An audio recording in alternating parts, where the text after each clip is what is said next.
എല്ലാവരും വെളുത്ത നിറമുള്ള പെണ്ണിനെ മാത്രമേ വിവാഹം കഴിക്കൂ എന്ന് തീരുമാനിച്ചാൽ, എന്റെ പ്രിയപ്പെട്ട ചെറുപ്പക്കാരെ, എല്ലാരും ഇങ്ങനെ കണ്ണാടിയുടെ മുന്നിൽ നോക്കും. ആണുങ്ങളും പെണ്ണുങ്ങളും. പെണ്ണുങ്ങൾക്കാണ് ഏറ്റവും കൂടുതൽ ടെൻഷൻ.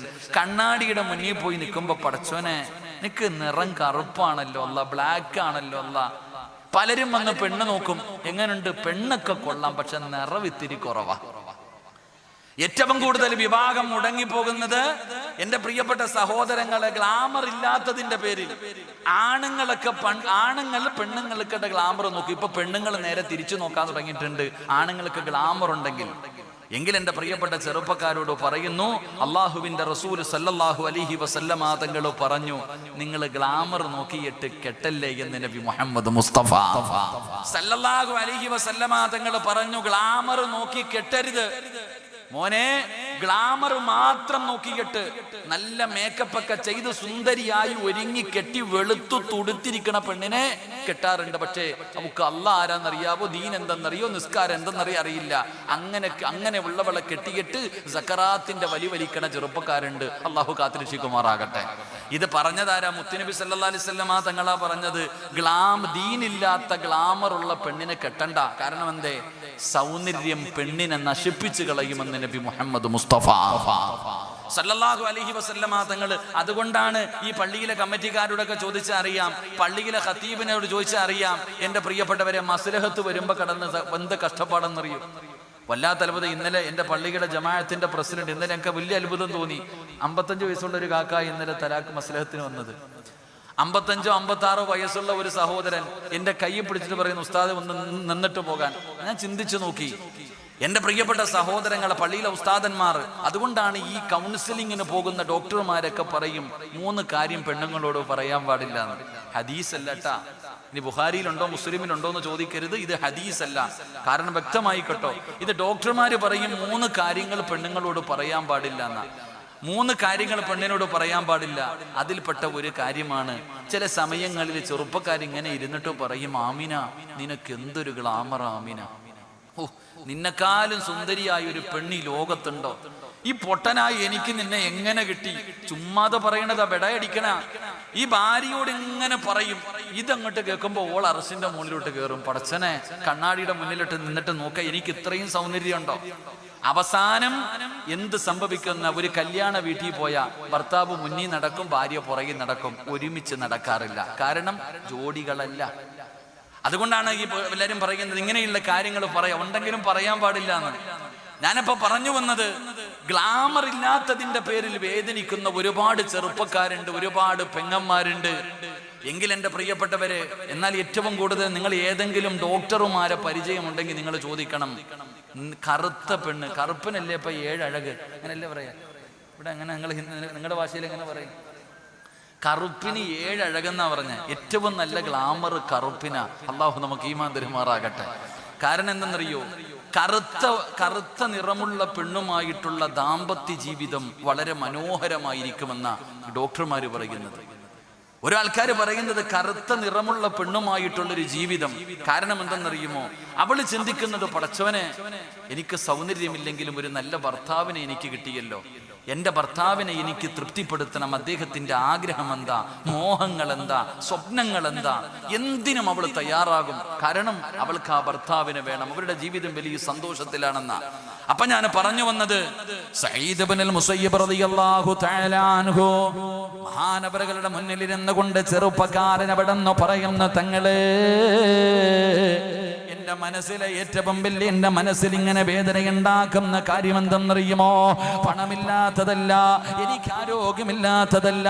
അവിടെ നിന്ന് പറയുകയാണ്, ഞാൻ കറുത്തവനാണല്ലോ, എനിക്ക് ഗ്ലാമർ ഇല്ലല്ലോ, അതിന്റെ പേരിൽ എനിക്കൊരു ചെറിയ പ്രയാസമുണ്ടെന്ന് മഹാനായ സഈദ് ഇബ്നുൽ മുസയ്യിബ് റളിയല്ലാഹു തആല അൻഹു അവിടെ നിന്ന് മഹാനവറുകളോട് പറയുമ്പോ, അവിടെ നിന്ന് പറഞ്ഞ മറുപടി എന്തെന്നറിയുമോ, അതാ സഈദ് ഇബ്നുൽ മുസയ്യിബ് റളിയല്ലാഹു തആല അൻഹു ആ ചെറുപ്പക്കാരന്റെ മനസ്സിലേക്ക് പറഞ്ഞു കൊടുത്ത കാര്യം എന്തെന്നറിയുമോ, ലാ തഹ്സൻ ഫഇന്നഹു കാന മിൻ ഖൈരിൻ നാസ്.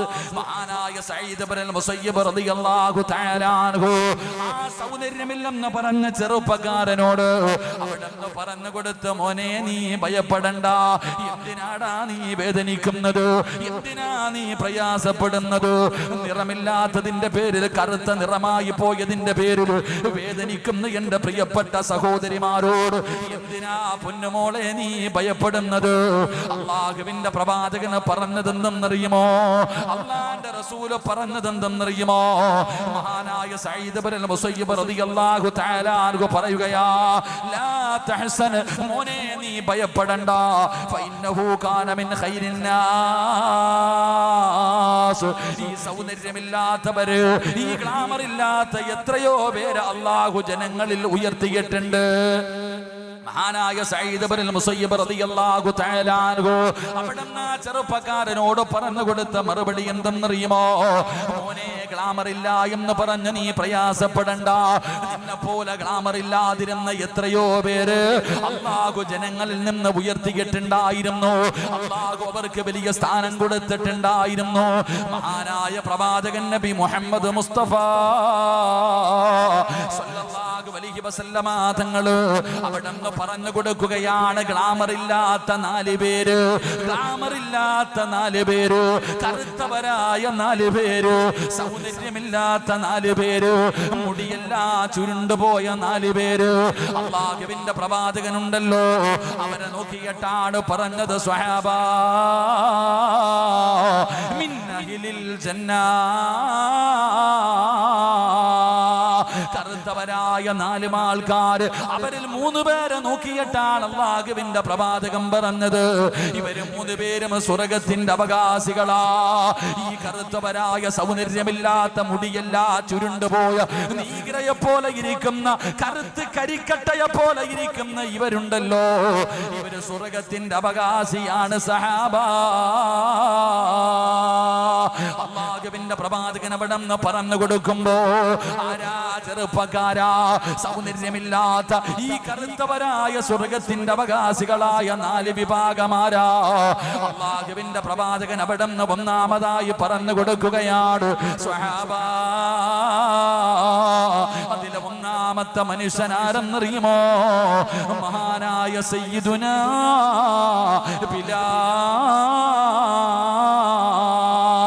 ബിലാൽ റളിയല്ലാഹു തആല അൻഹു. എന്റെ പ്രിയപ്പെട്ടവരെ, ബിലാൽ തങ്ങളുടെ ചരിത്രം വായിച്ചു നോക്ക്. ഗ്ലാമറില്ലാത്ത സഹാബിയല്ലോ, കറുത്തവനായ സ്വഹാബിയല്ലോ, മുടിയൊക്കെ ചുരുണ്ടുപോയ സ്വഹാബിയല്ലോ, നീഗ്രോയെ പോലെ ഇരിക്കുന്ന സ്വഹാബിയല്ലോ. അല്ലാഹുവിന്റെ പ്രവാചകൻ അവിടെ നിന്ന് പറഞ്ഞു കൊടുത്തു, ബിലാലെ നീ സ്വർഗത്തിലാ. അല്ലാഹുവിന്റെ പ്രവാചകൻ അവിടെ നിന്ന് ബിലാൽ തങ്ങളെ കുറിച്ച് പറഞ്ഞു കൊടുത്തത് അങ്ങനെയാണ്. അതുകൊണ്ട് ഗ്ലാമർ ഇല്ലാത്തതിന്റെ പേരിൽ നീ ഭയപ്പെടണ്ട, നീ ഒരിക്കലും വിഷമിക്കണ്ട. ആ ബിലാലിനാണ് അല്ലാഹുവിന്റെ പ്രവാചകൻ അവിടെ നിന്ന് കൊടുത്ത സ്ഥാനം. എന്താ? അല്ലാഹുവിന്റെ പ്രവാചകന് കഅബാലയത്തിന്റെ മുറ്റത്ത് നിൽക്കുമ്പോ അതാ കഅബാലയത്തിന്റെ മുകളിൽ കയറി ബാങ്ക് വിളിക്കുന്നതിന് വേണ്ടിയുള്ള അവസരം കടന്നു വന്നപ്പോ അല്ലാഹുവിന്റെ പ്രവാചകന്റെ മുന്നിൽ 100 കണക്കിന് സ്വഹാബികൾ നിൽക്കുന്നുണ്ട്. മഹാനായ സയ്യിദുനാ അബൂബക്കർ സിദ്ദീഖ്, ഉമർ ഇബ്നുൽ ഖത്താബ്, മഹാനായ സയ്യിദുനാ ഉസ്മാൻ ഇബ്നു അഫ്ഫാൻ, പഠിച്ചവനെ ഇങ്ങനെ എണ്ണി എണ്ണി പറയാൻ കഴിയുന്ന ഒരുപാട് സ്വഹാബികൾ. അല്ലാഹുവിന്റെ പ്രവാചകൻ എന്നോട് പറയും എന്ന് കരുതിയിട്ട് എല്ലാവരും പ്രവാചകന്റെ ചുണ്ടിലേക്ക് നോക്കി നിൽക്കുകയാണ്. എല്ലാവരും പ്രവാചകന്റെ ചുണ്ടിലേക്ക് മുത്തുനബി ആരുടെ പേരാണ് പറയുന്നതെന്ന് കേൾക്കാ. എല്ലാവരും ഇങ്ങനെ നോക്കി നിൽക്കുമ്പോ അല്ലാഹുവിന്റെ റസൂൽ വിളിക്കുന്നു, ബിലാലേ, കേറു ബിലാലേ, കേറു ബിലാലേ. അല്ലാഹുവിന്റെ പരിശുദ്ധമായ കഅബാലയത്തിന്റെ മുകളിൽ കയറിയിട്ട് അവിടുന്ന് അല്ലാഹു അക്ബർ, അല്ലാഹു അക്ബർ, അവിടുന്ന് ആദ്യമായിട്ട് ബാങ്ക് വിളിക്കാനുള്ള അവസരം കൊടുത്തത് ഈ കറുത്തവനായ, ഈ നൂകിരയായ, ഈ മുടിയെല്ലാം ചുരുണ്ടുപോയ ഈ ബിലാലിനായിരുന്നു എന്ന് ചരിത്രം പറഞ്ഞു തരുമ്പോൾ എന്റെ പ്രിയമുള്ളവരെ, ആ 4 പേരിൽ ഒന്നാമത്തെ മനുഷ്യനാരാ? മഹാനായ സയ്യിദുനാ ബിലാൽ. മഹാനായ ബിലാൽ ബിലാൽ റളിയല്ലാഹു തആല അൻഹു. എന്റെ പ്രിയപ്പെട്ടവരെ, ബിലാലിന്റെ മഹത്വം ഞാൻ പറഞ്ഞു തരേണ്ടതില്ലല്ലോ. അല്ലാഹുവിന്റെ പ്രവാചകന് സുബഹി നമസ്കാരം കഴിഞ്ഞ് തന്റെ മുന്നിലിരിക്കുന്ന സ്വഹാബത്തിനോട്, ഞാൻ ഇന്നലെ സ്വർഗ്ഗത്തിൽ പോയി, ആ സ്വർഗ്ഗത്തിന്റെ അനുഗ്രഹങ്ങൾ കണ്ടതിനെ കുറിച്ച് പ്രവാചകൻ തന്റെ അനുയായികളോട്, തന്റെ മുന്നിലിരിക്കുന്ന നൂറുകണക്കിന് സ്വഹാബത്തിനോട് പ്രവാചകൻ അവിടെ നിന്ന് പറഞ്ഞു കൊടുക്കുമ്പോ റസൂലുള്ളാഹി ചോദിക്കുന്നു, ബിലാലേ, ഇന്നലെ ഞാൻ സ്വർഗ്ഗത്തിൽ നിന്നെ കണ്ട് ബിലാലേ, എന്റെ മുന്നിലൂടെ സ്വർഗ്ഗത്തിലൂടെ നടന്നു പോകുന്നത് ഞാൻ കണ്ടു ബിലാല്.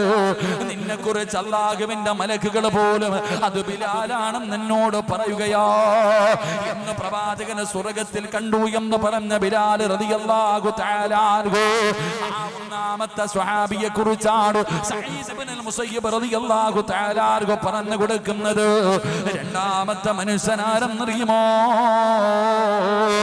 അല്ലാഹുവേ, സഈദ് ഇബ്നുൽ മുസയ്യിബ് റളിയല്ലാഹു തആല അൻഹു പറയുകയാ, മഹാനായ ലുഖ്മാനുൽ ഹകീം റളിയല്ലാഹു തആല അൻഹു. എന്റെ പ്രിയപ്പെട്ടവരെ, ആരാണ് ലുഖ്മാനുൽ ഹകീം തങ്ങളാരാ? അല്ലാഹുവേ, പരിശുദ്ധമായ ഖുർആൻ എടുത്ത് നോക്കൂ. അല്ലാഹുവിന്റെ വിശുദ്ധമായ ഖുർആനിലെ ഒരു അധ്യായത്തിന്റെ പേര് തന്നെ, അല്ലാഹുവിന്റെ പരിശുദ്ധമായ ഖുർആനിൽ 114 അധ്യായങ്ങളുണ്ട്. ആ 114 അധ്യായത്തിലെ ഒരു അധ്യായത്തിന്റെ പേരെന്താ? സൂറത്തുൽ ലുഖ്മാൻ. ലുഖ്മാനുൽ ഹകീം റളിയല്ലാഹു തആല അൻഹു. ഒരു വാപ്പ എങ്ങനെയാണ് തന്റെ പൊന്നാര മകനെ ഉപദേശിക്കുന്നത്? ഒരുപാട് ഉപദേശങ്ങൾ പരിശുദ്ധമായ ഖുർആൻ എടുത്ത് നോക്ക്. ഒരു വാപ്പ എങ്ങനെയാണ് തന്റെ മക്കളെ ഉപദേശിക്കുന്നതെന്ന് പഠിക്കാൻ എന്റെ പ്രിയമുള്ളവരെ ഉപകാരപ്പെടുന്ന രീതിയിൽ ലുഖ്മാനുൽ ഹകീം റളിയല്ലാഹു തആല അൻഹു അവിടുന്ന് ഉപദേശിച്ചു കൊടുത്ത ഉപദേശം അല്ലാഹുവിന്റെ ഖുർആൻ അവിടുന്ന് നമുക്ക് പഠിപ്പിക്കുന്നുണ്ട്. രണ്ടാമതായിട്ട് സഈദ് ഇബ്നുൽ മുസയ്യിബ് റളിയല്ലാഹു തആല അൻഹു ആ കറുത്തുപോയ നിറമില്ലാത്തതിന്റെ പേരിൽ വിഷമിക്കുന്ന ചെറുപ്പക്കാരനോട് പറഞ്ഞു, മോനെ, 4 കറുത്ത ആൾക്കാരെയാണ് അല്ലാഹു ജനങ്ങളിൽ ഒരുപാട് ഉയർത്തിയത്. സൗന്ദര്യമില്ലാത്ത ഈ കറുത്തവരെ അല്ലാഹു വല്ലാതെ ഉയർത്തി. അല്ലാഹു സ്വർഗ്ഗത്തിന്റെ അവകാശി എന്ന് പ്രവാചകൻ പറഞ്ഞു കൊടുത്തിട്ടുണ്ട്. അതിലെ ഒന്നാമത്തെ മനുഷ്യൻ മഹാനായ സയ്യിദുനാ ബിലാൽ റളിയല്ലാഹു തആല അൻഹു. അല്ലാഹു അവിടത്തെ മഹത്വം കൊണ്ട് അല്ലാഹു നമുക്ക് ഈമാൻ നിലനിർത്തി തരുമാറാകട്ടെ. എന്റെ പ്രിയപ്പെട്ടവരെ, ബിലാൽ റളിയല്ലാഹു തആല അൻഹു 2 ലുഖ്മാനുൽ ഹകീം റളിയല്ലാഹു തആല അൻഹു. ലുഖ്മാനുൽ ഹകീം എന്ന് പറയുന്ന ഈ മഹാനിന്റെ ചരിത്രം നമ്മളൊന്ന് പഠിച്ചു നോക്കണം. വല്ലാത്ത ചരിത്രമാ. നിങ്ങൾ പരിശുദ്ധമായ ഖുർആൻ എടുത്ത് നോക്ക്. സൂറത്തുൽ ലുഖ്മാൻ എടുത്ത് വായിച്ചു നോക്കണം. സൂറത്തുൽ ലുഖ്മാൻ എടുത്ത് ഇങ്ങനെ ഓതുമ്പോ ഇന്നത്തെ യുവതലമുറയൊക്കെ പഠിക്കണം, ഇന്നത്തെ വാപ്പമാരൊക്കെ പഠിക്കേണ്ട ഒരു സൂറത്താ സൂറത്തുൽ ലുഖ്മാൻ. അല്ലാഹു ഓതാൻ ഭാഗ്യം തരുമാറാകട്ടെ. അല്ലാഹു ഓതി നോക്കാൻ ഭാഗ്യം തരുമാറാകട്ടെ. പഠിപ്പിക്കണം. ഓരോ വാപ്പയും എടുത്തു വെച്ച് നോക്കണം. ഒരു മകൻ ഒരു വാപ്പ വിളിച്ചു കൊടുക്കുന്ന എത്രയോ മനോഹരമായ ഉപദേശങ്ങൾ. ഒരു മനുഷ്യന്റെ ജീവിതത്തിൽ മാറ്റം വരുത്താൻ കഴിയുന്ന വലിയ ഒരു ഉപദേശം ഓരോ വാപ്പയും പഠിക്കണം. ഓരോ വാപ്പമാരും ഓരോ ഉമ്മമാരും സൂറത്തുൽ ലുഖ്മാനിന്റെ അർത്ഥം വായിച്ച് പഠിക്കണം. അത് ജീവിതത്തിൽ ഒരുപാട് ഉപകാരപ്പെടുന്നതാ. അങ്ങനെ വായിച്ചു പഠിക്കാത്തത് കൊണ്ടാണല്ലോ എന്റെ പ്രിയപ്പെട്ടവരെ നമ്മുടെ മക്കളൊക്കെ ഇന്ന് പല മാതാപിതാക്കളും കണ്ണുനീര് കുടിക്കുന്നത്. അൽഹംദുലില്ലാഹ്, ജമാഅത്തിന്റെ പ്രസിഡന്റ് അവിടെ നിന്ന് പറഞ്ഞു, ഉസ്താദേ, ഞങ്ങൾ ഇവിടെ ഒരു സ്കൂൾ തുടങ്ങാൻ പോകുകയാണ്. പള്ളിയുടെ കീഴിൽ ഒരു സ്കൂൾ തുടങ്ങാൻ പോകുകയാണ്. ഈ സ്കൂളിൽ ആത്മീയവും ഭൗതികവും രണ്ടും കൂടെ ചേർത്തുകൊണ്ട് അല്ലാഹുവിന്റെ ഹസ്രത്ത്, ദുനിയാവും വേണം ആഖിറവും വേണം. ദുനിയാവും ആഖിറവും രണ്ടും ചേർത്തുകൊണ്ട് പഠിപ്പിക്കുന്ന ഒരു സ്ഥാപനം. അല്ലാഹു അത് വിജയിപ്പിക്കുമാറാകട്ടെ. ആമീൻ പറയാൻ മടിയുണ്ടില്ലേ? നമുക്ക് അങ്ങനാണല്ലോ. പള്ളിയുടെ കീഴിൽ ഒരു സ്കൂൾ തുടങ്ങിക്കഴിഞ്ഞാൽ നമുക്കൊന്നും പഠിപ്പിക്കാൻ പറ്റൂല. നമുക്ക് അരപ്പാവാട ഇട്ടുകൊണ്ട് പോകുന്ന സ്കൂളിൽ മാത്രം വിട്ടാലേ മക്കളെ പഠിപ്പിക്കാൻ പറ്റത്തുള്ളൂ. നമുക്കങ്ങനെ. എന്റെ പ്രിയപ്പെട്ടവരെ, ഫാത്തിഹ ഓതിയിട്ട് തുടങ്ങുന്ന സ്കൂളിൽ വിടാൻ നമുക്ക് പലർക്കും മടിയാ. കാരണം പള്ളിയുടെ കീഴിലുള്ള സ്കൂളിലാണ് പഠിക്കാൻ വിട്ടെന്ന് പറഞ്ഞാൽ മാനക്കേട്, നാണക്കേട്. എൻ്റെ പ്രിയപ്പെട്ട സഹോദരങ്ങളെ, നിങ്ങൾ ചിന്തിച്ചു നോക്ക്. കേരളത്തിൽ ഈ അടുത്ത് 2 ആഴ്ചകളായി നടന്ന ഒരു സംഭവം നിങ്ങൾ പത്രം വായിച്ചു നോക്കിയാൽ മനസ്സിലാകും.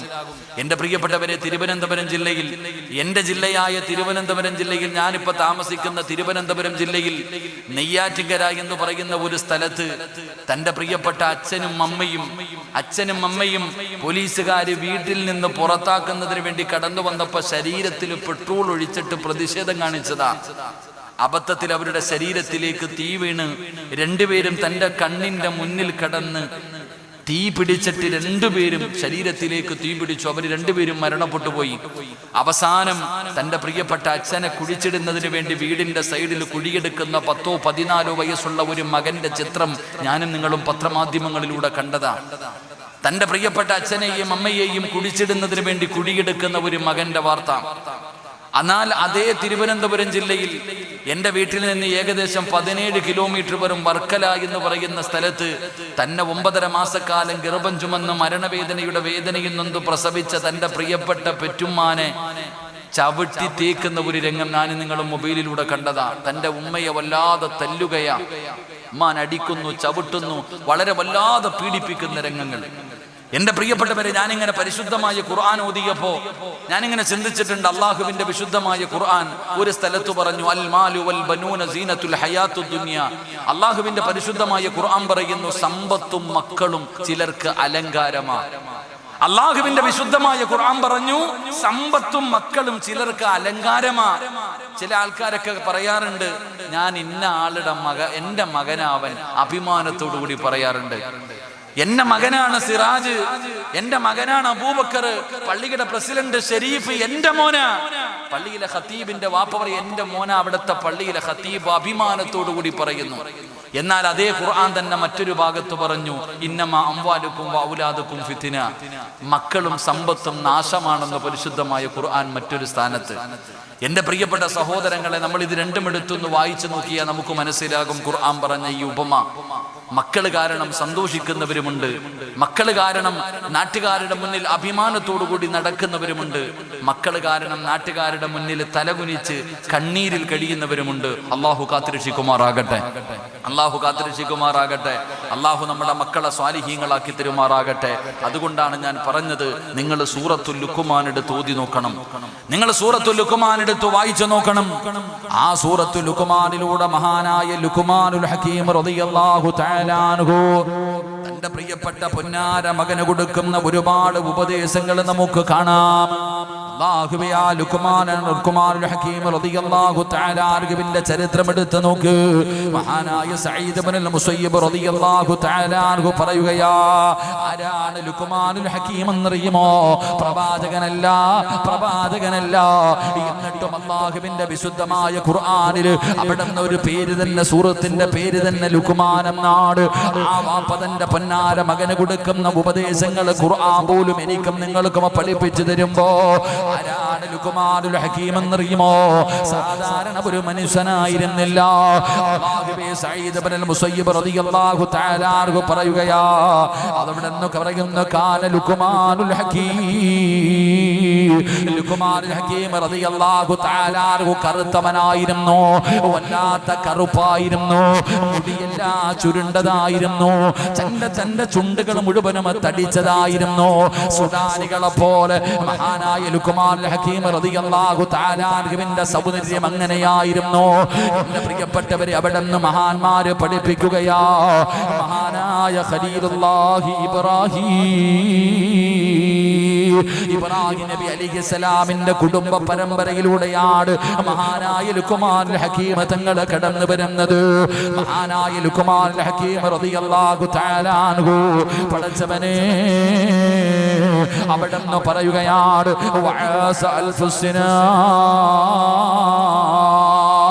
അവിടുന്ന് ചരിത്രങ്ങൾ പറയുകയാണ്, 1000 വർഷക്കാലമാണ് ജീവിച്ചത്. 1000 വയസ്സായിരുന്നു ലുഖ്മാനുൽ ഹകീം റളിയല്ലാഹു തആല അൻഹുവിന്. 1000 വയസ്സ് വരെയാണ് ജീവിച്ചിരുന്നത്. അവിടെന്ന് പറയുകയാ, മഹാനായ ദാവൂദ് നബി അലൈഹിസ്സലാമിന്റെ കാലഘട്ടം വരെ ജീവിച്ചിരുന്നു. അവിടുന്ന് ചരിത്രങ്ങൾ പറയുകയാണ്. പടച്ചവനെ, അവിടുന്ന് പറയുന്നു 4000 പ്രവാചകന്മാർക്ക് ഖിദ്മത്ത് ചെയ്ത മഹാനാ. 4000 പ്രവാചകന്മാർ, 1,24,000 പരം വരുന്ന പ്രവാചകന്മാര് ഭൂമിയിലേക്ക് കടന്നു വന്നല്ലോ. ബനി ഇസ്രായേലിൽ നിന്നാണ് ഏറ്റവും കൂടുതൽ പ്രവാചകന്മാര് കടന്നു വന്നത്. 4000 പ്രവാചകന്മാർക്ക് ഖിദ്മത്ത് ചെയ്ത ഖാദിമാ മഹാനായ ലുഖ്മാനുൽ ഹകീം റളിയല്ലാഹു തആല അൻഹു. വല്ലാത്ത തത്വജ്ഞാനിയായിരുന്നു, വല്ലാത്ത പണ്ഡിതനായിരുന്നു. മഹാനവറുകളുടെ ചരിത്രം എടുത്തു നോക്കൂ. 4000 പ്രവാചകന്മാർക്ക് ഖിദ്മത്ത് ചെയ്ത മഹാനാണ് മഹാനായ ലുഖ്മാനുൽ ഹകീം റളിയല്ലാഹു തആല അൻഹു. മഹാനവറുകളുടെ ചരിത്രം വല്ലാത്തതാണ്. ഓരോ മനുഷ്യനും ഓരോ പിതാവിനും ഒരു പിതാവ് എങ്ങനെയാകണമെന്ന്, ഒരു പിതാവ് എങ്ങനെയാകണമെന്ന്, തന്റെ മക്കളോട് എങ്ങനെയാണ് പെരുമാറേണ്ടതെന്ന് പടച്ചവനെ പഠിപ്പിച്ചു തരുന്ന ഒരു മഹാനാ. തന്റെ പൊന്നാര മകനെ പിടിച്ചിരുത്തിയിട്ട് അവിടുന്ന് പറഞ്ഞു കൊടുത്ത ഓരോ ഉപദേശങ്ങളും അല്ലാഹുവിന്റെ വിശുദ്ധമായ ഖുർആൻ അവിടുന്ന് നമുക്ക് പറഞ്ഞു തരുമ്പോ ലുഖ്മാനുൽ ഹകീം റളിയല്ലാഹു തആല അൻഹു അവിടുന്ന് മഹാനവറുകളാണ് പടച്ചവര്. അല്ലാഹുവിന്റെ പ്രവാചകൻ അവിടുന്ന് പറഞ്ഞല്ലോ, 3 പേര് സ്വർഗ്ഗത്തിലാണ്, 3 പേര് സ്വർഗ്ഗത്തിലാണ്. ആ സ്വർഗ്ഗത്തിലേക്ക് കടന്നു പോകുന്ന കറുത്തവരിൽ 2ാമത്തെ മനുഷ്യനാരാ? മഹാനായ ലുഖ്മാനുൽ ഹകീം റളിയല്ലാഹു തആല അൻഹു. 3ാമത്തെ മനുഷ്യനാരെന്നറിയുമോ? 3ാമത്തെ മനുഷ്യനാരാ? മഹാനായ പ്രവാചകൻ അവിടുന്ന് പഠിപ്പിക്കുകയാ. സ്വർഗ്ഗത്തിലേക്ക് കടന്നു പോകുന്ന ആ കറുത്തവരിൽ 3ാമത്തെ മനുഷ്യൻ മഹാനായ പ്രവാചകൻ സല്ലല്ലാഹു അലൈഹി വസല്ലമ തങ്ങൾ നമുക്ക് പഠിപ്പിച്ചു തരുന്നു. മഹാനായ സയ്യിദുന ഉമർ ഇബ്നുൽ ഖത്താബ് റളിയല്ലാഹു തആല അൻഹുവിന്റെ അവിടുത്തെ മൗലയായിരുന്ന ഒരു മഹാനുണ്ട്. അവിടുത്തെ ചരിത്രങ്ങൾ പറഞ്ഞു തരുന്നുണ്ട്. അവിടുത്തെ മൗലയായിരുന്ന മിഹ്ജ റളിയല്ലാഹു തആല അൻഹു, അദ്ദേഹവും കറുത്ത മനുഷ്യനായിരുന്നു. വല്ലാത്ത കറുപ്പായിരുന്നു. പക്ഷെ അള്ളാഹു വലിയ ഉയരങ്ങളിൽ എത്തിച്ച ഒരു മഹാന. 4ാമതായിട്ട് ചരിത്രം പറഞ്ഞു തരുന്നു എന്റെ പ്രിയപ്പെട്ട സഹോദരങ്ങളെ, 4ാമത്തെ മനുഷ്യൻ നജ്ജാശി എന്ന് പറയുന്ന ഒരു രാജാവ് ഉണ്ടായിരുന്നു. കുട്ടികൾക്ക് പഠിക്കുമ്പോൾ, മദ്രസയിൽ പഠിക്കുമ്പോൾ ആ ചക്രവർത്തിയുടെ ചരിത്രങ്ങൾ പഠിക്കാൻ അറിയാം. അദ്ദേഹത്തിന് നബി സല്ലല്ലാഹു അലൈഹി വസല്ലമ തങ്ങളെ കുറിച്ച് പഠിക്കുകയും ദീനിനെ കുറിച്ച് മനസ്സിലാക്കുകയും ആ മനുഷ്യൻ മരണപ്പെട്ടപ്പോഴാണ് പ്രവാചകൻ സല്ലല്ലാഹു അലൈഹി വസല്ലമ തങ്ങൾ അദ്ദേഹത്തിന് വേണ്ടി ഗായിബായി നിന്ന് മയ്യത്ത് നിസ്കരിച്ചത് എന്ന് ചരിത്രങ്ങൾ പഠിപ്പിക്കുന്നു. അപ്പൊ ഞാൻ പറഞ്ഞു വന്നത്, അള്ളാഹുവിന്റെ വിശുദ്ധമായ ഖുർആൻ ലുഖ്മാനുൽ ഹകീം റളിയല്ലാഹു തആല അൻഹുവിന്റെ ചരിത്രം നമുക്ക് പറഞ്ഞു തരുന്നുണ്ട്. ആരാണ് വല്ലാത്ത ചിന്തയായിരുന്നു, വല്ലാത്ത ദീനിനെ കുറിച്ച് വല്ലാത്ത ബോധമുള്ള 4000 പ്രവാചകന്മാർക്ക് ഖിദ്മത്ത് ചെയ്ത ലുഖ്മാനുൽ ഹകീം റളിയല്ലാഹു തആല അൻഹു അവിടുന്ന് നമുക്ക് തരുന്ന ഉപദേശം എന്താ? നമുക്ക് പറഞ്ഞു തരുന്ന ഉപദേശം എന്താ? മഹാനായ ലുഖ്മാനുൽ ഹകീം റളിയല്ലാഹു തആല അൻഹു അവിടുന്ന് നമുക്ക് പറഞ്ഞു തരുന്ന ഉപദേശം എന്തെന്നറിയുമോ? 4000 പ്രവാചകന്മാർക്ക് ഖിദ്മത്ത് ചെയ്ത ലുഖ്മാനുൽ ഹകീം റളിയല്ലാഹു തആല അൻഹു നമുക്ക് പറഞ്ഞു തരുന്ന 1ാമത്തെ ഉപദേശം എന്തെന്നറിയുമോ? ഇൻ കുന്ത ബിസ്വലാത്തി ഫഹ്ഫിദ് ഖൽബക. മഹാനായ ലുഖ്മാനുൽ ഹകീം റളിയല്ലാഹു തആല അൻഹു 1000 വർഷക്കാലം ഈ ഭൂമിയിൽ അല്ലാഹുവിനെ ഇബാദത്ത് ചെയ്ത പ്രവാചകനാണ്. അല്ലാഹുവിനെ ഇബാദത്ത് ചെയ്ത് ജീവിച്ചിരുന്ന മഹാനാണല്ലോ. 4000 പ്രവാചകന്മാർക്ക് ഖിദ്മത്ത് ചെയ്ത ഖാദിമായിരുന്നല്ലോ. ആ ലുഖ്മാനുൽ ഹകീം റളിയല്ലാഹു തആല അൻഹു നമുക്ക് തരുന്ന ഉപദേശങ്ങളിൽ 1ാമത്തെ ഉപദേശം എന്താ? അവിടുന്ന് മഹാനവറുകൾ പറയുകയാണ്, ഇൻ കുന്ത ബിസ്വലാത്തി ഫഹ്ഫിദ് ഖൽബക. ഇബാദത്ത് ചെയ്യുമ്പോ, നിസ്കരിക്കുന്ന സമയത്ത്, പ്രിയപ്പെട്ടവരെ, അല്ലാഹുവേ ഇബാദത്തുകൾ ചെയ്യുന്ന സമയമുണ്ടല്ലോ, പച്ച മലയാളത്തിൽ പറഞ്ഞ നമസ്കരിക്കുന്ന സമയത്ത് നിന്റെ ഹൃദയത്തിനെ നീ സൂക്ഷിക്കണേ എന്ന് മഹാനായ ലുഖ്മാനുൽ ഹകീം റളിയല്ലാഹു തആല അൻഹു പറഞ്ഞു തരുന്ന 1ാമത്തെ ഉപദേശം എന്താ? നീ നിന്റെ ഹൃദയത്തിനെ സൂക്ഷിക്കണേ, നീ നിന്റെ ഹൃദയത്തിനെ സൂക്ഷിക്കണേ. എപ്പോഴാണ് നിന്റെ ഹൃദയത്തെ സൂക്ഷിക്കേണ്ടതെന്നറിയുമോ? അല്ലാഹുവിന്റെ പള്ളിയിൽ നിന്ന് ഹയ്യ അലൽ സ്വലാ ഹയ്യ അലൽ ഫലാ അല്ലാഹുവിന്റെ പള്ളിയുടെ മിനാരത്തിൽ നിന്ന് ബാങ്ക് വിളിച്ച് പള്ളിയിലേക്ക് കടന്നു വന്ന് വുളുവെടുത്തു. എന്നിട്ട് നിയ്യത്ത് ചെയ്തുകൊണ്ട് പള്ളിക്കകത്തേക്ക് കയറിയിട്ട് അവിടെ നിന്ന് 4 റക്അത്തോ 2 റക്അത്തോ സുന്നത്ത് നമസ്കരിച്ചു. ആ നമസ്കാരം കഴിഞ്ഞിട്ട് പള്ളിയിലെ മുഅദ്ദിൻ കയറി ഇഖാമത്ത് കൊടുക്കുമല്ലോ. ഇമാം കയറി 1ാമത്തെ സഫിലേക്ക് നീ നിരന്നു നിന്നു. ഇമാം നിന്റെ മുന്നിൽ മിഹ്റാബിൽ കയറി നിന്നു. എന്നിട്ട് അവിടെ നിന്ന് നമസ്കരിക്കുന്നതിന് വേണ്ടി കൈകെട്ടുന്ന സമയത്ത് ചെറുപ്പക്കാരാ, നീ നിന്റെ ഹൃദയത്തിനെ സൂക്ഷിക്കടാ. നീ നിന്റെ ഹൃദയത്തിനെ സൂക്ഷിക്കടാ. 4000 പ്രവാചകന്മാരെ കണ്ടിരുന്ന മഹാനാ പറയുന്നത്. എന്റെ പ്രിയപ്പെട്ടവരെ, നമ്മളിൽ പലർക്കും ഹൃദയത്തെ സൂക്ഷിക്കാൻ കഴിയുന്നുണ്ടോ? നമസ്കരിക്കുന്ന സമയത്ത് നമ്മുടെ ഹൃദയത്തിനെ പിടിച്ചു നിർത്താൻ നമുക്ക് കഴിയുന്നുണ്ടോ? നമ്മുടെ ഹൃദയം ഇങ്ങനെ അതാ അടിച്ചുവിട്ട പട്ടത്തെ പോലെ ഇങ്ങനെ പറന്നു നടക്കുകയാ. എവിടെയാണ് നിൽക്കുന്നത്? ഈ പ്രപഞ്ചം മുഴുവനും അടക്കി ഭരിക്കുന്ന രാജാതിരാജനായ മലിക്കുൽ ജബ്ബാറായ സർവാധിനാഥനായ സർവാധിപരനായ റബ്ബുൽ ഇസ്സത്തായ പടച്ച റബ്ബിന്റെ മുന്നിലാണ് ഞാനും നിങ്ങളും നിൽക്കുന്നതെന്നുള്ള ബോധം എനിക്കോ നിങ്ങൾക്കോ ഉണ്ടോ? 4000 പ്രവാചകന്മാർക്ക് ഖിദ്മത്ത് ചെയ്തിരുന്ന ഒരു മഹാൻ പറയുകയാ, ഒന്നാമതായിട്ട് നമുക്ക് നൽകുന്ന ഉപദേശം, മോനെ, ഇബാദത്ത് ചെയ്യുന്ന സമയം, നിസ്കരിക്കുന്ന സമയം നീ നിന്റെ ഹൃദയത്തിനെ നീ സൂക്ഷിക്കണേ. അല്ലാഹു നമുക്ക് ഈമാൻ നൽകുമാറാകട്ടെ. അല്ലാഹു നമുക്ക് ഈമാൻ നൽകുമാറാകട്ടെ. നമ്മളിൽ എത്ര പേർക്കാണ് നമ്മുടെ ഹൃദയത്തിനെ നമുക്ക് സൂക്ഷിക്കാൻ കഴിയുന്നത്? നമസ്കരിക്കുന്ന സമയത്ത് നമ്മുടെ ഹൃദയത്തിനെ സൂക്ഷിക്കാൻ നമ്മളിൽ എത്ര പേർക്കാ കഴിയുന്നത്? എന്റെ പ്രിയപ്പെട്ടവരെ, നമ്മളിൽ പലർക്കും നമ്മുടെ ഹൃദയത്തിനെ സൂക്ഷിക്കാൻ കഴിയുന്നില്ല. കാരണം അല്ലാഹുവിന്റെ മുന്നിൽ നിൽക്കുന്നു, എന്നിട്ട് നമ്മൾ ഇങ്ങനെ പറന്നു നടക്കുകയാ. മഹാനായ അതാണല്ലോ നമസ്കാരത്തിന്റെ കാര്യം. അല്ലാഹുവിന്റെ വിശുദ്ധമായ ഖുർആൻ ഉസ്താദന്മാരും മഗ്രിബിന്റെ നമസ്കാരത്തിൽ ഓതും. മഗ്രിബിന്റെ നമസ്കാരത്തിൽ ഓതുന്ന ഒരു സൂറത്തുണ്ട്, ഫവൈലുൽ ലിൽ മുസല്ലീൻ അല്ലദീന ഹും അൻ സ്വലാത്തിഹിം സാഹൂൻ. അല്ലാഹുവിന്റെ വിശുദ്ധമായ ഖുർആൻ ഉസ്താദന്മാർ മഗ്രിബ് നമസ്കാരത്തിൽ ഓതുന്ന സൂറത്താണല്ലോ. അറഅയ്തല്ലദീ യുകദ്ദിബു ബിദ്ദീൻ ഫദാലികല്ലദീ യദ്ഉൽ യതീം വലാ യഹുദ്ദു അലാ തുആമിൽ മിസ്കീൻ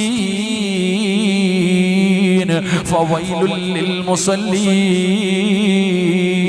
അല്ലാഹുവിന്റെ പ്രവാചകൻ തന്റെ സ്വഹാബത്തിനോട് ഈ ആയത്ത് ഓതിയിട്ട് അർത്ഥം പറഞ്ഞു കൊടുക്കുമ്പോ, വൈലെന്ന് പറയുന്ന നരകം ആർക്കുള്ളതാ? നമസ്കരിക്കുന്നവർക്കാണ് വൈലെന്ന് പറയുന്ന നരകമെന്ന പരിശുദ്ധമായ ഖുർആൻ അല്ലാഹുവിന്റെ പ്രവാചകൻ തന്റെ സ്വഹാബത്തിനോട് പറഞ്ഞു കൊടുക്കുമ്പോ, സ്വഹാബികൾ ചോദിക്കുന്നു, നബിയേ, യാ റസൂലല്ലാഹ്, അല്ലാഹുവിന്റെ പ്രവാചകരെ, വൈലെന്ന് പറയുന്ന നരകം നമസ്കരിക്കുന്നവർക്കാണോ? എങ്ങനെ നമസ്കരിക്കുന്നവർക്കാണ്? അല്ലദീന ഹും അൻ സ്വലാത്തിഹിം സാഹൂൻ. അല്ലാഹുവിന്റെ മുന്നിലാണ് നിൽക്കുന്നതെന്നുള്ള ബോധമില്ലല്ലോ. ഈ പ്രപഞ്ചം മുഴുവനും സൃഷ്ടിച്ചിരിക്കുന്ന രാജാതിരാജനായ അല്ലാഹുവിന്റെ മുന്നിലാണ് നിൽക്കുന്നത് എന്നുള്ള ഒരു ചിന്ത എനിക്കും നിങ്ങൾക്കും ഇല്ലാതെ പോവുകയാ. പടച്ചവനെ, മുതലാളികളുടെ മുന്നിൽ പോയി നിൽക്കുമ്പോ നമുക്ക് വല്ലാത്ത അദബാട്. പോലീസുകാരുടെ മുന്നിൽ പോയി നിൽക്കുമ്പോ, പഞ്ചായത്തിലും വില്ലേജിലും എംപിയും MLA-യുടെ മുന്നിൽ പോയി നിൽക്കുമ്പോ നമുക്കൊക്കെ വല്ലാത്ത അദബാട്. പക്ഷേ അല്ലാഹുവിന്റെ മുന്നിൽ നിൽക്കുന്ന സമയത്ത് നമുക്കത് തോന്നാറില്ലല്ലോ. അവിടെ നിന്ന് കളിയാണല്ലോ, അവിടെ നിന്ന് തമാശയാണല്ലോ. എന്റെ പ്രിയപ്പെട്ടവരെ, വൈലെന്ന് പറയുന്ന നരകം അല്ലാഹു നിനക്ക് ഒരുക്കി വെച്ചിട്ടുണ്ടെന്ന് അല്ലാഹുവിന്റെ വിശുദ്ധ ഖുർആൻ. അതുകൊണ്ട് എന്റെ പ്രിയപ്പെട്ടവരോട് പറയുന്നു, കളിക്കല്ലേടാ മോനെ, നമസ്കാരം കളിക്കാനുള്ളതല്ല. നീ നമസ്കരിക്കുന്നത് കണ്ടിട്ട് ഇബ്ലീസ് പോലെ സന്തോഷിക്കുകയാടാ. നീ അല്ലാഹുവിനെ കളിയാക്കുന്നത് കണ്ടിട്ട്, നീ അല്ലാഹുവിനെ കളിയാക്കുന്നത് കണ്ടിട്ട് ആ ഇബ്ലീസ് നിന്ന് ചിരിക്കുകയാ, ആ ഇബ്ലീസ് നിന്ന് ചിരിക്കുകയാ. അതുകൊണ്ട് എന്റെ പ്രിയപ്പെട്ടവരോട് പറയുകയാ, നമസ്കാരം എന്ന് പറയുന്നത് വല്ലാത്ത ഒരു ലഹരിയാണ് മോനെ. അതുകൊണ്ടാണല്ലോ മഹാനായ സയ്യിദുനാ ഹുബൈബ് ഇബ്നു അദി റളിയല്ലാഹു തആല അൻഹു ആ ചെറുപ്പക്കാര്, മോനെ നമസ്കാരം വല്ലാത്ത ഒരു ലഹരിയാടാ, അത് വല്ലാത്ത ഒരു അനുഭൂതിയാ ചെറുപ്പക്കാരാ. അല്ലാഹുവുമായിട്ടുള്ള മുനാജാതാ, അല്ലാഹുവിനോട് ഒരു മറയുമില്ലാതെ അല്ലാഹുവിന്റെ പ്രവാചകൻ മിഅ്റാജിന്റെ രാത്രിയിൽ അല്ലാഹുവിനെ കാണാൻ പോയല്ലോ. മുത്തുനബി അവിടെന്ന് പോയി പടച്ചവന്റെ മുന്നിൽ പോയി അല്ലാഹുവിനെ കണ്ടിട്ട് അവിടെന്ന് സംസാരിച്ച് തിരിച്ചു വന്നല്ലോ. നമുക്കും അല്ലാഹു തന്നിരിക്കുന്ന അവസരമാ അല്ലാഹുവോട് സംസാരിക്കാൻ. ഒരു മറയുമില്ലാതെ പടച്ചറപ്പ് നമ്മുടെ കണ്ണിന്റെ മുന്നിൽ വന്ന് നിൽക്കുന്ന സമയമെപ്പോഴാ? അത് കൈകെട്ടിയിട്ട് നമസ്കരിക്കുന്ന സമയത്താ, അത് കൈകെട്ടിയിട്ട് നമസ്കരിക്കുന്ന സമയത്താ. പക്ഷേ നമ്മൾ നമസ്കരിക്കുന്ന സമയത്ത് മഹാന്മാരുടെ നമസ്കാരത്തെ കുറിച്ച് നിങ്ങൾക്കറിയുമോ? അതാ ഹദീസിന്റെ കിതാബുകൾ എടുത്ത് നോക്കൂ. ഒരു മഹാനിന്റെ ചരിത്രം പറയാ. ഇന്നത്തെ ചെറുപ്പക്കാർ, ഈ ഇരിക്കുന്ന സദസ്സിലിരിക്കുന്ന ഓരോരുത്തരും നമ്മളൊക്കെ സ്വർഗത്തിന്റെ അവകാശികളാണ്. നമുക്ക് ഈമാനുള്ള ഒരു മരണം കിട്ടുമെന്ന് കരുതിയിരിക്കുന്ന വാപ്പാ, ഞാൻ നിനക്കൊരു ചരിത്രം പറഞ്ഞു തരാ. നീ ആരാണെന്ന് നീ ഒന്ന് ചിന്തിച്ചു നോക്കൂ. കയ്യിലെ തസ്ബീഹും പിടിച്ചുകൊണ്ട് ഫർദയും ഹിജാബും ഇട്ടുകൊണ്ട് ഈ പാവപ്പെട്ടവന്റെ വഴുതകൾക്കാർ കടന്നു വന്ന ഉമ്മ, ഇടയ്ക്കൊക്കെ നിനക്ക് തോന്നാറുണ്ട് നീ ഈമാനുള്ളവളാണെന്ന്, നീ എന്തൊക്കെയോ തികഞ്ഞവളാണെന്ന് നിനക്ക് തോന്നുമല്ലോ. ആ തോന്നല് മാറ്റാനുള്ള ഒരു ചരിത്രമാണ് പറയുന്നത്. ഉസ്താദേ, ഞാൻ 5 നേരം നിസ്കരിക്കുന്നവളാ, ഞാൻ തഹജ്ജുദ് നിസ്കരിക്കുന്നവളാ, ഞാൻ ദുഹാ നമസ്കരിക്കുന്നവളാ, എനിക്കൊരുപാട് സുന്നത്തുകൾ നമസ്കരിക്കുന്നവളാ, എനിക്കതുകൊണ്ട് സ്വർഗം കിട്ടുമെന്ന് കരുതുന്ന ഉമ്മ പള്ളിയിൽ വന്ന് പായിക്കകത്തിട്ട് ഒരച്ചുരച്ച് തന്റെ നെറ്റിയിലെ നിസ്കാര തടമ്പുമായി നടക്കുന്ന വാപ്പാ, ഇടയ്ക്കൊക്കെ കണ്ണാടിയുടെ മുന്നിൽ പോയി നീ നിന്റെ മുഖം നോക്കുമ്പോ ആ കണ്ണാടിയിൽ നെറ്റിത്തടത്തിൽ കറുത്തിരിക്കുന്ന ആ തടമ്പ് കാണുമ്പോ നീ വിചാരിക്കും നീ സ്വർഗത്തിന്റെ അവകാശിയാണെന്ന്. എങ്കിലും നിനക്ക് പഠിക്കാനൊരു ചരിത്രം പറയട്ടെ. അല്ലാഹുവേ, ഒരു മഹാനിന്റെ കാല് പഴുക്കുകയാ, കാലിന്റെ ഒരു വിരല് പഴുക്കുകയാണ്, കാലിന്റെ ഒരു വിരല് പഴുക്കുകയാണ്. കാലിന്റെ ഒരു വിരല് പഴുത്തപ്പോ വൈദ്യന്മാര് കടന്നു വന്നു. ആ മഹാനോട് പറയുകയാണ്, ആ മഹാനോട് പറയുകയാ, കാലിന്റെ വിരല് മുറിച്ചു മാറ്റണം, ഇല്ലെങ്കിൽ പഴുപ്പ് മുകളിലേക്ക് കയറാൻ സാധ്യതയുണ്ട്. മഹാനവറുകൾ അവിടെ നിന്ന് സമ്മതിച്ചില്ല. ദിവസങ്ങൾ കഴിഞ്ഞു, കാലിന്റെ പഴുപ്പ് മുകളിലേക്ക് കയറുകയാണ്. കാൽപ്പത്തി മുഴുവനും പഴുപ്പായി. തന്റെ അല്ലാഹുവേ, തന്റെ ഒരു കാലുണ്ടല്ലോ, ആ കാലിന്റെ കാൽപ്പത്തികൾ മുഴുവനും വിരലുകൾ മുഴുവനും പഴുപ്പ് പടരാൻ തുടങ്ങി. ആ സമയത്തും വൈദ്യന്മാര് പറഞ്ഞു, തങ്ങള് കാൽപ്പത്തി മുറിച്ചു മാറ്റ്, ഇല്ലെങ്കിൽ പഴുപ്പ് മുകളിലേക്ക് കയറണം. ആദ്യം മുറിച്ചിരുന്നെങ്കിൽ ഒരു വിരല് മുറിച്ചാ മതിയായിരുന്നു, ഇപ്പോൾ മുറിക്കുകയാണെങ്കിൽ കാൽപ്പത്തി വരെ മുറിക്കണം. പക്ഷേ മഹാനവറുകൾ സമ്മതിക്കുന്നില്ല, മഹാനവറുകൾ സമ്മതിക്കുന്നില്ല. പടച്ചവന് അവിടെ അങ്ങനെ യഥാ പഴുപ്പ് പിന്നെയും മുകളിലേക്ക് കയറുകയാണ്. തന്റെ കാലിന്റെ പഴുപ്പ് മുകളിലേക്ക് കയറി. അവസാനം മുട്ടിന്റെ ഭാഗം വരെ പഴുപ്പായപ്പോ വൈദ്യന്മാര് പറഞ്ഞു, തങ്ങളെ മുട്ടിന്റെ ഭാഗം വെച്ചപ്പെടുന്ന കാല് മുറിച്ചു മാറ്റണം, ഇല്ലെങ്കിൽ പഴുപ്പ് മുകളിലേക്ക് കയറാൻ സാധ്യതയുണ്ട്. അങ്ങനെ അവസാനം മഹാനവറുകൾ അവിടെ നിന്ന് വൈദ്യന്മാര് പറയുമ്പോ അവിടെ നിന്ന് കാല് മുറിക്കാൻ സമ്മതിക്കുകയാ. അതാ മഹാനിന്റെ സ്വഹാബിയുടെ പേരെന്താണ്? മഹാനായ ഉർവത്ത് ഇബ്നു സുബൈർ റളിയല്ലാഹു തആല അൻഹു. അല്ലാഹുവിന്റെ പ്രവാചകന്റെ സ്വഹാബിയാണ് ഉർവതങ്ങൾ. തന്റെ കാലിന്റെ മുട്ടിന്റെ ഭാഗം വരെ പഴുപ്പ് വന്നു. വൈദ്യന്മാര് വൈദ്യന്മാര് പറഞ്ഞു മുട്ടിന്റെ താഴെ വെച്ച് മുറിച്ചു മാറ്റണം, അല്ലെങ്കിൽ മുകളിലേക്ക് കേറിയാ പിന്നെ അരയുടെ ഭാഗത്ത് വെച്ച് കാല് മുറിക്കേണ്ടി വരും. അവിടെ നിന്ന് സമ്മതിച്ചു. സുബൈർ തങ്ങളെ സമ്മതിക്കുകയാണ്. അങ്ങനെ വൈദ്യന്മാര് മുഴുവനും കാല് മുറിക്കുന്നതിന് വേണ്ടി കിടന്നു വരികയാണ്. സുബൈർ എന്ന് പറയുന്ന മഹാനിന്റെ മുന്നിലേക്ക് കടന്നു വന്നു. എന്നിട്ട് കയ്യിലേക്ക് കള്ള് കൊണ്ടുവന്ന് കൊടുക്കുകയാ, കള്ള് കൊണ്ടുവന്ന് കൊടുക്കുകയാ. എന്നിട്ട് പറയുന്നു കുടിക്കാൻ. സുബൈർ റളിയല്ലാഹു തആല അൻഹു ചോദിക്കുന്നു, എന്തിനാ കള്ള് കുടിക്കുന്നത്? തങ്ങള് കാല് മുറിക്കുന്നതിന് വല്ലാത്ത വേദനയാണല്ലോ, അതുകൊണ്ട് വേദന അറിയാതിരിക്കാനാ. കാല് മുറിക്കുന്ന സമയത്ത് അങ്ങക്ക് വേദനയ്ക്കൊരൽപ്പം കുറവ് കിട്ടുന്നതിന് വേണ്ടിയാ ഈ കള്ള് കുടിക്കാൻ തരുന്നത്. മഹാനായ ഉർവത്ത് ബിൻ സുബൈർ റളിയല്ലാഹു തആല അൻഹുവിന്റെ കണ്ടം നിറയുകയാണ്. അവിടെന്ന് പറയുന്നു, എനിക്ക് കള്ള് വേണ്ട, എനിക്ക് കള്ള് വേണ്ട. നിങ്ങൾക്ക് എന്റെ കാലല്ലേ മുറിക്കേണ്ടത്, നിങ്ങൾക്ക് എന്റെ കാലല്ലേ മുറിക്കേണ്ടത്. അതുകൊണ്ട് നിങ്ങൾക്ക് കാല് മുറിക്കണമെങ്കിൽ ഞാനൊരു വഴി പറഞ്ഞു തരാ. കേക്കടാ ചെറുപ്പക്കാരാ, പള്ളിക്കകത്ത് വന്ന് ഇമാമിന്റെ പുറകിൽ നിന്ന് കുത്തുവീണിയിട്ട് ഓടുന്ന ചെറുപ്പക്കാരാ, എന്റെ പ്രിയപ്പെട്ട പൊന്നുമോനെ, ഉർവത്ത് ബിൻ സുബൈർ എന്ന് പറയുന്ന സ്വഹാബിയുണ്ടല്ലോ, അവിടെ നിന്ന് പറഞ്ഞതെന്തെന്നറിയോ? എന്റെ കാല് മുറിച്ചു മാറ്റണോ, ഞാൻ ഉതുവെടുത്തിട്ട് നമസ്കരിക്കാൻ നിൽക്കാം, ഞാൻ ഉതുവെടുത്തിട്ട് നമസ്കരിക്കാൻ നിൽക്കാം. ഞാൻ നമസ്കാരത്തിലേക്ക് കടന്നു കഴിഞ്ഞാൽ അവിടെ നമസ്കരിച്ചു കൊണ്ടിരിക്കുന്ന സമയത്ത് പറ്റുമെങ്കിൽ നിങ്ങൾ എന്റെ കാല് മുറിച്ചു മാറ്റിക്കോ. വൈദ്യന്മാര് അത്ഭുതത്തോടു കൂടി നിൽക്കുകയാണ്. ഉർവത്ത് ബിൻ സുബൈർ റളിയല്ലാഹു തആല അൻഹു അവിടെ അല്ലാഹുവേ ഉതുവെടുക്കുകയാ, ഉതുവെടുക്കുകയാ. എന്നിട്ട് പടച്ച റബ്ബിന്റെ മുന്നിലേക്ക് നിസ്കാരപ്പായിലേക്ക് കടന്നു വന്ന് നിന്നിട്ട് അല്ലാഹുവോട് കൈകെട്ടുകയാണ്. അല്ലാഹു അക്ബർ എന്ന് പറഞ്ഞുകൊണ്ട് കൈകെട്ടിയിട്ട് അല്ലാഹുവോട് പറയുകയാ, ഇന്ന സ്വലാത്തി വനുസ്കി വമഹ്യായ വമമാതി. അല്ലാഹുവിനോട് പറയുന്നു, പടച്ച റബ്ബേ, എന്റെ ജീവിതവും എന്റെ മരണവും എന്റെ ചലനവും എന്റെ സർവ്വതും നിനക്കാണല്ലാ എന്ന് പറഞ്ഞുകൊണ്ട് കൈകെട്ടിയിട്ട് നമസ്കാരം തുടങ്ങി. അവിടുന്ന് ഫാത്തിഹ ഓതി, അവിടുന്ന് ഫാത്തിഹ ഓതി. സൂറത്ത് ഓതാ തുടങ്ങുമ്പോ ചരിത്രം പറയുകയാ, മഹാനവറുകൾ സൂറത്തിൽ മുസമ്മിലാണ് ഓതിയതെന്ന് പറയുന്നുണ്ട്. ഏത് സൂറത്തുമാകട്ടെ, മഹാനവറുകൾ അവിടെ നിന്ന് നമസ്കാരത്തിലേക്ക് പ്രവേശിച്ച് കിടന്നപ്പോ വൈദ്യന്മാര് വാളെടുത്ത് കൊണ്ടുവന്നു, വൈദ്യന്മാര് കത്തിയെടുത്ത് കൊണ്ടുവന്നു. എന്നിട്ട് ഉർവത്ത് ബിൻ സുബൈർ റളിയല്ലാഹു തആല അൻഹുവിന്റെ കാലുണ്ടല്ലോ അവിടെ നിന്ന് വെട്ടിമുറിക്കുകയാ. അവിടത്തെ കാലങ്ങ് വെട്ടിമുറിച്ചടാ. ഒരു മരുന്നും കൊടുത്തില്ല, ഒരു ഇഞ്ചക്ഷനും എടുത്തില്ല.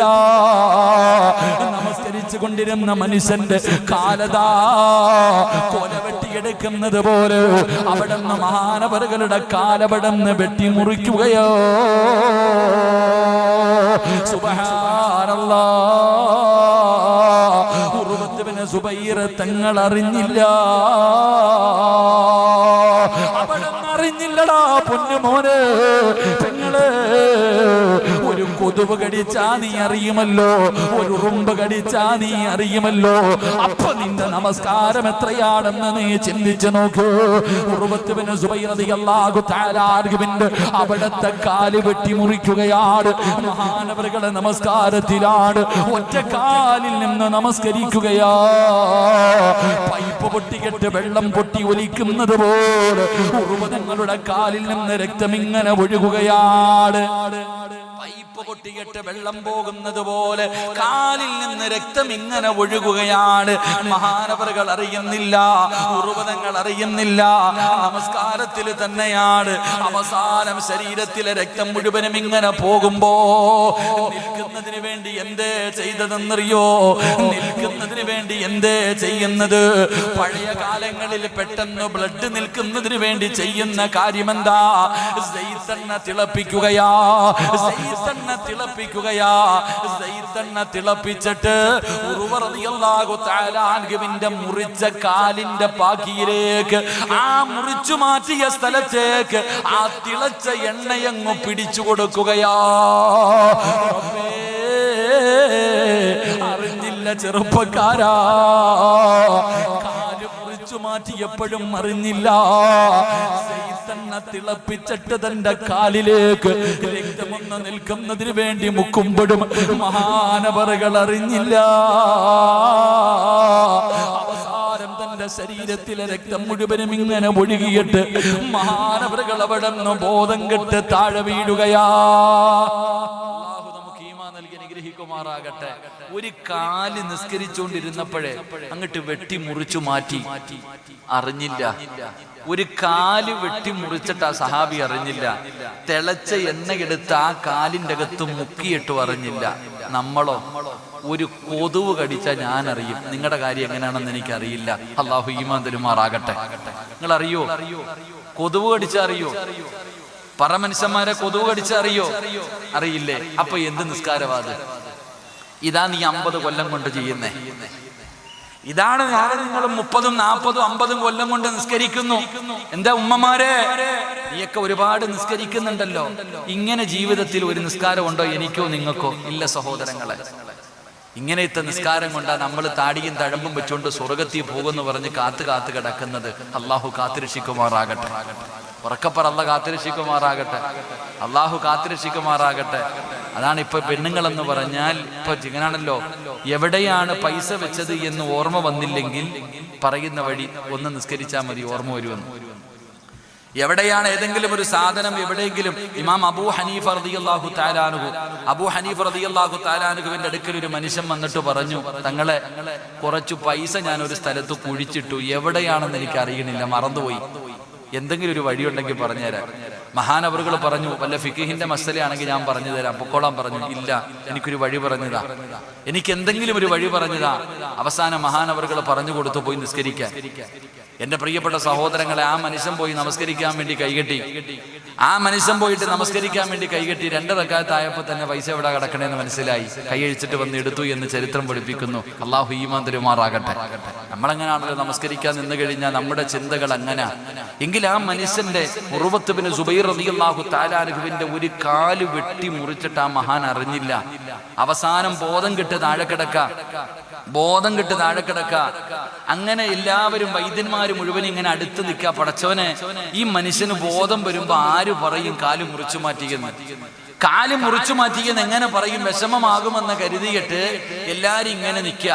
ആ സമയത്താണ് കുടുംബത്തിൽ നിന്നൊരാൾ ഓടി വന്നിട്ട് പറയുന്നു, ഈ കിടക്കണ ഉർവ റളിയല്ലാഹു തആല അൻഹുവിന്റെ ഇളയ മകൻ കുതിരയുടെ ചവിട്ടുകൊണ്ട് മരിച്ചുപോയി. 2 എണ്ണമായി. നരച്ചിക്ക് ഒന്ന് കാല് പോയി, രണ്ടാമത്തെ കാര്യം പറയുന്നത് കുതിരയുടെ ചവിട്ടുകൊണ്ട് മരണപ്പെട്ടു പോയി. അപ്പൊ ഏറ്റവും വലിയ 2 പ്രയാസം. ഉർവ റളിയല്ലാഹു തആല അൻഹുവിന് ബോധം വന്നപ്പോ വൈദ്യന്മാര് പറഞ്ഞു, തങ്ങളെ കാല് മുറിച്ചു മാറ്റി. ഇന്നാ ലില്ലാഹി വ ഇന്നാ ഇലൈഹി റാജിഊൻ. അൽഹംദുലില്ലാഹ്. എന്തേ പറഞ്ഞേ? മഹാനായ ഉർവത്ത് ബിൻ സുബൈർ തങ്ങൾ പറഞ്ഞു, കാല് മുറിച്ചു മാറ്റി എന്ന് പറഞ്ഞപ്പോ അവിടുന്ന് പറഞ്ഞ മറുപടി, അൽഹംദുലില്ലാഹി, ഇന്നാ ലില്ലാഹി വ ഇന്നാ ഇലൈഹി റാജിഊൻ. അൽഹംദുലില്ലാഹ്. രണ്ടാമത്തെ ആള് പറഞ്ഞു, ഇളയ മോൻ മരിച്ചുപോയി. ഇന്നാ ലില്ലാഹി വ ഇന്നാ ഇലൈഹി റാജിഊൻ. അൽഹംദുലില്ലാഹ്. എല്ലാരും അത്ഭുതത്തോട് നിൽക്കുക. എന്തിനാ നിങ്ങൾ അൽഹംദുലില്ലാഹ് പറഞ്ഞേ? എന്തിനാ നിങ്ങൾ അൽഹംദുലില്ലാഹ് പറഞ്ഞേ? മഹാനായ ഉർവ റളിയല്ലാഹു തആല അൻഹു അവിടെന്ന് പറഞ്ഞ മറുപടി എന്തെന്നറിയുമോ? എന്റെ പ്രിയപ്പെട്ട സഹോദരങ്ങളെ, ജീവിതത്തിൽ നിരാശയാണ്. വൈറസ് ഏറ്റവും വലിയ വൈറസ് കൊറോണയല്ല. ഏറ്റവും വലിയ വൈറസ് കൊറോണയല്ല. അതിനേക്കാളും ഒരു വൈറസ് എന്നെയും നിങ്ങളെയും പിടിച്ചിട്ടുണ്ട്. ഏതാണ് ആ വൈറസ് എന്നറിയുമോ? ദുനിയാവിനെയും ആഖിറത്തിനെയും നഷ്ടപ്പെടുത്തി കളയുന്ന വൈറസാണ് നിരാശ. ഏറ്റവും വലിയ വൈറസ് അതിനിന്ന് വരെ ഞാനും നിങ്ങളും മരുന്ന് കണ്ടുപിടിച്ചിട്ടില്ല. പടച്ചവനെ, അതുകൊണ്ടാണല്ലോ ആത്മഹത്യ ചെയ്യാൻ തയ്യാറാകുന്നത്. പലരും ആത്മഹത്യ ചെയ്യുന്നത് എന്റെ വീടിന്റെ പരിസരത്താണ്. ഒരു 10 കിലോമീറ്ററേ ഉള്ളൂ. ഒരു പിതാവ്, നിങ്ങളൊക്കെ പത്രങ്ങളിൽ കണ്ടവരാ, എന്റെ വീടിന്റെ അടുത്ത് നിന്ന് 10 കിലോമീറ്റർ തികച്ചില്ല. ഭാര്യയും ഭർത്താവും പിണക്കമാണ്. എന്റെ വീട്ടിൽ നിന്നൊരു 10 കിലോമീറ്റർ അപ്പുറത്ത് ഈ കഴിഞ്ഞ ഒരാഴ്ച നടന്ന ഒരു സംഭവം, ഭാര്യയും ഭർത്താവും തമ്മിലും പിണങ്ങിക്കഴിയ. അപ്പൊ മാസത്തിൽ ഒരിക്കലെങ്ങാണ്ടോ ഈ ചെറുപ്പക്കാരന് തന്റെ മക്കളെ പോയി വിളിച്ചു കൊണ്ടുവരാൻ, വൈകിട്ട് കൊണ്ടുവിടാം. അങ്ങനെ ഇന്നത്തെ കുടുംബജീവിതമൊക്കെ അങ്ങനെ. ഈ നാട്ടിലുള്ള ആരോന്നറിയത്തില്ല, ഒരു 4-5 പേര് എന്നോട് വിളിച്ചു പറഞ്ഞ്, എന്റെ പൊന്നു സിറാജ് ഉസ്താദെ, കുടുംബജീവിതത്തിലെ കുറിച്ച്, ഈ പിണക്കത്തെ കുറിച്ചൊന്ന് പറയണം. പിണങ്ങി നടക്കുന്ന ഒരുപാട് പേരുണ്ട്. പോയി സലാം പറഞ്ഞ പട്ടിയുടെ വില പോലും തരുന്നില്ല ഉസ്താദെ. എത്രയോ ആൾക്കാർ, ആരാന്ന് എനിക്കറിയില്ല, ഒരുപാട് വട്ടം പറഞ്ഞു, ഉസ്താദെ ഞങ്ങൾ അങ്ങോട്ട് പോയി സലാം പറഞ്ഞാൽ പോലും ഒരു പട്ടിയുടെ വില പോലും തരുന്നില്ല. സ്വന്തം കൂടപ്പുറപ്പാ ഉസ്താദ്, നാട്ടുകാരല്ല, അയൽവാസിയല്ല. ഒന്ന് ചിന്തിച്ചു നോക്കിക്കേ. അള്ളാഹു ഓന് ഹിദായത്ത് കൊടുക്കുമാറാകട്ടെ. ആമീൻ പറ, ആമീൻ പറ. അങ്ങോട്ട് പോയി സലാം പറഞ്ഞിട്ട് സ്വന്തം കൂടപ്പുറപ്പ് പോലും വില നൽകുന്നില്ല. അതാരാണോ സലാം പറഞ്ഞത് ആ മനുഷ്യൻ അള്ളാഹു സ്വർഗം കൊടുക്കുമാറാകട്ടെ. കാരണം സ്വർഗം കൊടുക്കും. നബി സല്ലല്ലാഹു അലൈഹി വസല്ലമ തങ്ങൾ പറഞ്ഞു, 2 പേര് പിണങ്ങിയിരുന്നു, ആദ്യം പോയി സലാം പറയുന്നവന് സ്വർഗമുണ്ടെന്ന് നബി മുഹമ്മദ് മുസ്തഫ. ആ പറഞ്ഞ താത്താനോട് ഞാൻ പറയുന്നത്, താത്ത, അവള് മടക്കുകയോ മടക്കാതിരിക്കോ അത് അവളുടെ ഇഷ്ടം, നിനക്ക് സ്വർഗമുണ്ട്, അത് മതി. അള്ളാഹു സ്വർഗം നൽകി അനുഗ്രഹിക്കുമാറാകട്ടെ. ഞാൻ പറഞ്ഞു വന്നത്, എന്റെ പ്രിയപ്പെട്ടവർ, അങ്ങനെ മാസത്തിലെ ഒരു ദിവസം തന്റെ മകനെ, ഈ 2 മക്കൾ, ഒരുത്തന് 11 വയസ്സ്, ഒരു കുട്ടിക്ക് 6-7 വയസ്സ്, വീട്ടിൽ നിന്ന് വിളിച്ചുകൊണ്ട് ഓട്ടോയ്ക്കകത്ത് കയറ്റി രാവിലെ കൊണ്ടുപോയി കടപ്പുറത്ത് കൊണ്ടുപോയി കടല് കാണിച്ചു കൊടുത്തു. തിരുവനന്തപുരത്ത് കൊണ്ടുപോയി കടപ്പുറം കാണിച്ചു കൊടുത്തു. എന്നിട്ട് തന്റെ പൊന്നാര മക്കൾക്ക് പുതിയ വസ്ത്രം വാങ്ങിച്ചു കൊടുത്തു. കഴിക്കാൻ ഭക്ഷണം വാങ്ങിച്ചു കൊടുത്തു. ഒരുപാട് ബീച്ചുകളിലും സ്ഥലങ്ങളിലും കൊണ്ടുപോയി കറങ്ങാൻ കാണിച്ചു കൊടുത്തു. എന്നിട്ട് വൈകുന്നേരം ആ മക്കളെയും കൊണ്ട് വീട്ടിലേക്ക് വന്നു. വന്നിട്ട് 11 വയസ്സുള്ള മകന്റെ കയ്യും കാലും കെട്ടി.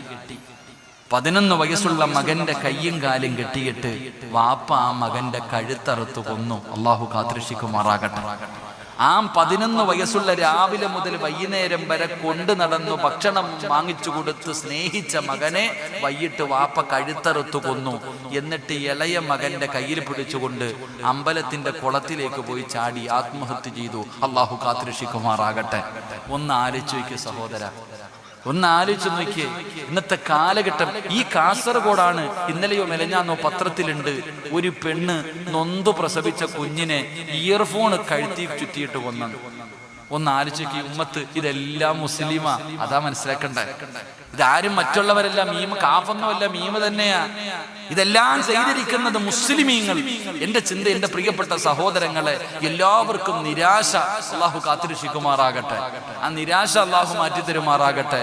ഞാൻ ചിന്തിക്കുന്നത്, പോണെങ്കിൽ ഒറ്റയ്ക്ക് പോയാൽ പോരെ, അപ്പൊ എന്തിനാ ഇതുങ്ങളെ കൂടെ കൊണ്ടുപോകുന്നത്? ചാകണ്ടവൻ ഒറ്റയ്ക്ക് എത്താ പോരെ, എന്തിനാ മറ്റുള്ളവരുടെ മക്കളെ കൂടെ കൊല്ലുന്നൊരവസ്ഥ? അള്ളാഹു നമുക്ക് ഈമാൻ നൽകി നിഗ്രഹിക്കുമാറാകട്ടെ.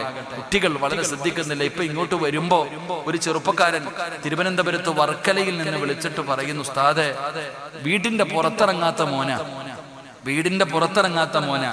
എന്നാൽ 2-3 കുട്ടികൾ വന്ന് ഇന്ന് കളിക്കാൻ വിളിച്ചു, കടപ്പുറത്ത് പോയതാ. ബോള് കളിച്ചുകൊണ്ടിരുന്നപ്പോ ബോള് കടലിൽ പോയി വീണത്രേ. ഈ ചെറിയ മകൻ എടുക്കുന്നതിന് വേണ്ടി വെള്ളത്തിലേക്ക് ഇറങ്ങിപ്പോയപ്പോ തിരയിൽ പെട്ടു. അള്ളാഹുവേ, കളിക്കാൻ പോയവന്മാരൊക്കെ മിണ്ടാതെ മാറി നിൽക്കാം. അള്ളാഹുവെ പടച്ചവനെ, ആ പൊന്നുമോൻ ഇതുവരെ കിട്ടിയിട്ടില്ല. അള്ളാഹു ആ കുടുംബത്തിന് അള്ളാഹു സമാധാനം നൽകി അനുഗ്രഹിക്കുമാറാകട്ടെ. അള്ളാഹു ആ പൊന്നുമോൻ അള്ളാഹു ആയുസ് കൊടുത്ത് അനുഗ്രഹിക്കുമാറാകട്ടെ. ഇത്രയൊക്കെയുള്ള സഹോദരങ്ങളെ, ഇത്രയൊക്കെയുള്ള അപ്പോഴായി വാശിയും വൈരാഗ്യമൊക്കെ. എന്റെ പ്രിയപ്പെട്ടവരെ, ഞാൻ പറഞ്ഞു വന്നത്, എന്റെ പ്രിയപ്പെട്ടവരോട് ഞാൻ പറഞ്ഞു വന്നത്, എന്റെ പ്രിയപ്പെട്ട സഹോദരങ്ങളെ, നിരാശ ജീവിതത്തിൽ നിന്ന് എടുത്തു മാറ്റണം. അള്ളാഹു ഈമാൻ തരുമാറാകട്ടെ. അപ്പം മഹാനായ ഉർവ റളിയല്ലാഹു തആല അൻഹു തന്റെ പ്രിയപ്പെട്ട മകൻ മരിച്ചെന്ന് പറഞ്ഞപ്പോൾ അൽഹംദുലില്ലാ പറഞ്ഞേ. അപ്പൊ എല്ലാവരും ചോദിച്ചു, എന്തിനാ തങ്ങളെ അൽഹംദുലില്ലാ പറഞ്ഞേ? അപ്പൊ പറഞ്ഞ മറുപടി, അള്ളാഹു എന്റെ ഒരു കാലില്ലേ മാറ്റിയുള്ളൂ, ഒരെണ്ണം തന്നല്ലോ, 2 മുറിച്ചു മാറ്റിയില്ലല്ലോ. 2 കാലും അള്ളാഹു മുറിച്ചു മാറ്റിയില്ലല്ലോ, ഒരെണ്ണമല്ലേ മുറിച്ചു മാറ്റിയുള്ളൂ. അൽഹംദുലില്ലാ, എനിക്ക് അള്ളാഹു 7 മക്കളെ തന്നിട്ട് ഒരത്തിനെ അല്ലേ തിരിച്ചു വിളിച്ചുള്ളൂ, ബാക്കി 6 ഉണ്ടല്ലോ. അതുകൊണ്ട് അൽഹംദുലില്ലാ, അള്ളാഹു നമുക്ക് ഈമാൻ തരുമാറാകട്ടെ. ഇത് പറഞ്ഞതിന് ശേഷമാണ് ഉർവ റളിയല്ലാഹു തആല അൻഹു കരയാൻ തുടങ്ങി. ഇത് രണ്ടും അങ്ങോട്ട് പറഞ്ഞതിന് ശേഷം മഹാനവറുകൾ കരയാൻ തുടങ്ങി. അപ്പൊ ചോദിച്ചു, എന്തിനാ തങ്ങളെ കരയണേ? പറഞ്ഞ മറുപടി എന്തെന്നറിയോ? ഇനി ഒരുപാട് നേരം നിന്ന് നിസ്കരിക്കാൻ പറ്റില്ലല്ലോ. അവിടെ നിന്ന് പറഞ്ഞ മറുപടി, അല്ലാഹുവേ, ഇനി ഒരുപാട് നേരം എനിക്ക് നിന്ന് നിസ്കരിക്കാൻ കഴിയില്ലല്ലോ, അല്ലാഹുവിനോട് സംസാരിക്കാൻ കഴിയില്ലല്ലോ, ഒരു കാലല്ലേ ഉള്ളൂ. അത് ഓർത്തിട്ടാണ് കരയുന്നതെന്ന് മഹാനായ ഉർവ റളിയല്ലാഹു തആല അൻഹു പറഞ്ഞു കൊടുക്കുമ്പോ, എന്റെ പ്രിയപ്പെട്ടവരെ, ഇനി നിങ്ങൾ ഓരോരുത്തരും വിലയിരുത്തൂ. ഇങ്ങനെ ഒരു നമസ്കാരം എന്റെയോ നിങ്ങളുടെയോ ജീവിതത്തിൽ ഒരിക്കലെങ്കിലും നമസ്കരിച്ചിട്ടുണ്ടോ? മരിക്കുന്നതിന് മുമ്പ് എന്നെങ്കിലും ഒരു ദിവസം നിനക്കങ്ങനെ നമസ്കരിക്കാൻ കഴിഞ്ഞോ? അന്ന് നിസ്കാരപ്പായിൽ നിന്ന് എഴുന്നേൽക്കുമ്പോ, അന്ന് നിസ്കാരപ്പായിക്കകത്ത്, ഈ പള്ളിക്കകത്ത് വന്ന് നീ നമസ്കാരം കഴിഞ്ഞ് എഴുന്നേൽക്കുമ്പോ അല്ലാഹുവിന്റെ മലക്കുകൾ നിന്നെ കെട്ടിപ്പിടിക്കുകയാ. അല്ലാഹുവിന്റെ മലക്കുകൾ നിന്റെ കയ്യിൽ പിടിച്ചിട്ട് പറയുകയാ, നീ സ്വർഗത്തിന്റെ അവകാശിയാ, നീ സ്വർഗത്തിന്റെ അവകാശിയാ, നിന്റെ പേര് സ്വർഗത്തിന്റെ മുന്നിൽ എഴുതി വെച്ചിട്ടുണ്ട്. അങ്ങനെ അല്ലാഹുവിന്റെ മലക്കുകൾ കയ്യിൽ പിടിച്ച് മുസാഫഹ ചെയ്തിട്ട് അവിടെ നിന്ന് നിസ്കാരപ്പായിൽ നിന്ന് യാത്രയാക്കുന്ന ഒരു ദിവസം നിന്റെ ജീവിതത്തിലേക്ക് കടന്നു വരണം ചെറുപ്പക്കാരാ. അതുകൊണ്ട് എന്റെ പ്രിയപ്പെട്ട മക്കളോട് എനിക്ക് പറയാറുള്ളത്, മോനെ, നമസ്കാരം അത് നമസ്കാരമാകണമടാ പൊന്നുമോര്. വെറും ശരീരം കൊണ്ട് ചെയ്യുന്ന ഒരു അമല് മാത്രമല്ല, ഹൃദയം കൂടെ കടന്നു വരണം പൊന്നുമോര്. നമസ്കരിക്കുന്ന സമയത്ത് നിന്റെ ഹൃദയം, അല്ലാഹുവേ, ഞാൻ നിൽക്കുന്നത് പടച്ച റബ്ബിന്റെ മുന്നിലാണെന്നുള്ള ബോധം നിനക്ക് കടന്നു വരണം. അങ്ങനത്തെ രീതിയിലാണ് നമസ്കരിക്കേണ്ടത്, അങ്ങനെയാണ് നമസ്കരിക്കേണ്ടത്. അങ്ങനെ നമസ്കരിച്ചാൽ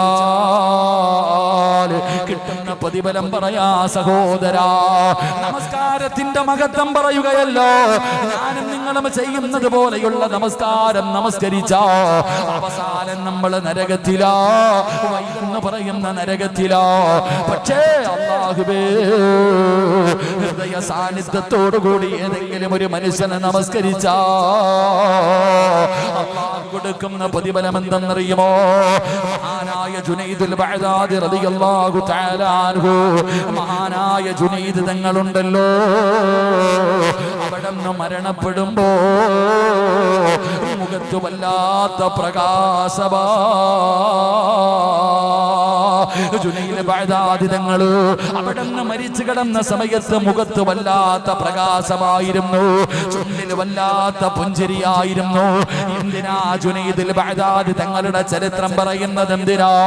പഠിച്ചവര്, നിങ്ങളുടെ നാട്ടിലും ഒരുപാട് പണ്ഡിതന്മാരുണ്ടായിരുന്നല്ലോ. നിങ്ങളൊന്ന് ചിന്തിച്ചു നോക്ക് എന്റെ പ്രിയപ്പെട്ടവരെ, നിങ്ങൾ ഓരോരുത്തരും ചിന്തിച്ചു നോക്ക്. ജബ്ബാർ ഉസ്താദ് ചിരിച്ചുകൊണ്ട് കിടക്കുന്നത് കണ്ടവരാ നിങ്ങൾ. ഇതുപോലെ ഒരുപാട് മഹാന്മാരായ സമസ്തയുടെ പണ്ഡിത മഹത്തുക്കള് നമ്മളെ കൊതിപ്പിച്ചിട്ട് പോയവരാണ്, നമ്മളെ കൊതിപ്പിച്ചിട്ട് പോയവരാണ്. മയ്യത്ത് കാണാൻ വരുന്നവരെ മുഴുവനും കൊതിപ്പിച്ചിട്ട് പോയവരാ. മഹാനായ ജുനൈദുൽ ബഅദാദി തങ്ങള് അവിടെ നിന്ന് മരിച്ചു കിടക്കുമ്പോ ചിരിക്കുകയാ, മുഖത്ത് വല്ലാത്ത പ്രകാശവാ. എന്റെ പ്രിയപ്പെട്ടവരെ, നമ്മളിൽ പലരും പറയാറുണ്ടല്ലോ, ഈ സദസ്സിലിരിക്കുന്ന പ്രായമുള്ളവര്, എന്റെ പെങ്ങന്മാര് പറയും, ഉസ്താദേ, എന്റെ വാപ്പ മരിക്കാൻ കിടന്നപ്പോ, സക്കറാത്തിന്റെ അവസ്ഥയിൽ കിടന്നപ്പോ ഞാനാണ് ലാ ഇലാഹ ഇല്ലല്ലാഹ് പറഞ്ഞു കൊടുത്തത്. എന്റെ ഉമ്മ സംസം വെള്ളം കുടിച്ചു, എന്റെ ഉമ്മ സംസം വെള്ളം കുടിച്ചു, ലാ ഇലാഹ ഇല്ലല്ലാഹ് എന്നുറക്കെ പറഞ്ഞു. എന്നിട്ട് എന്റെ മുഖത്ത് നോക്കി ചിരിച്ചിട്ടാ എന്റെ ഉമ്മ യാത്രയായത്. ഉമ്മ കറുത്തതായിരുന്നെങ്കിലും മരിച്ചു കിടന്നപ്പോ ഉമ്മാടെ മുഖത്ത് പ്രകാശവാ എന്ന് പറയുന്ന ഒരുപാട് പേരുണ്ടല്ലോ. കാരണം എന്തേ പെങ്ങള്, ഉമ്മ വെള്ളിയാഴ്ച വെള്ളിയാഴ്ച ദിവസം മരിക്കാനുള്ള കാരണമെന്താ? ലാ ഇലാഹ ഇല്ലല്ലാഹ് മുഹമ്മദുർ റസൂലുള്ളാഹ് എന്നുറക്കെ പറഞ്ഞു കേൾപ്പിച്ചിട്ട് മരിക്കാനുള്ള കാരണമെന്താ? ജീവിതത്തിൽ ഒരു വക്കത്തെങ്കിലും മുടക്കിയിട്ടുണ്ടോ?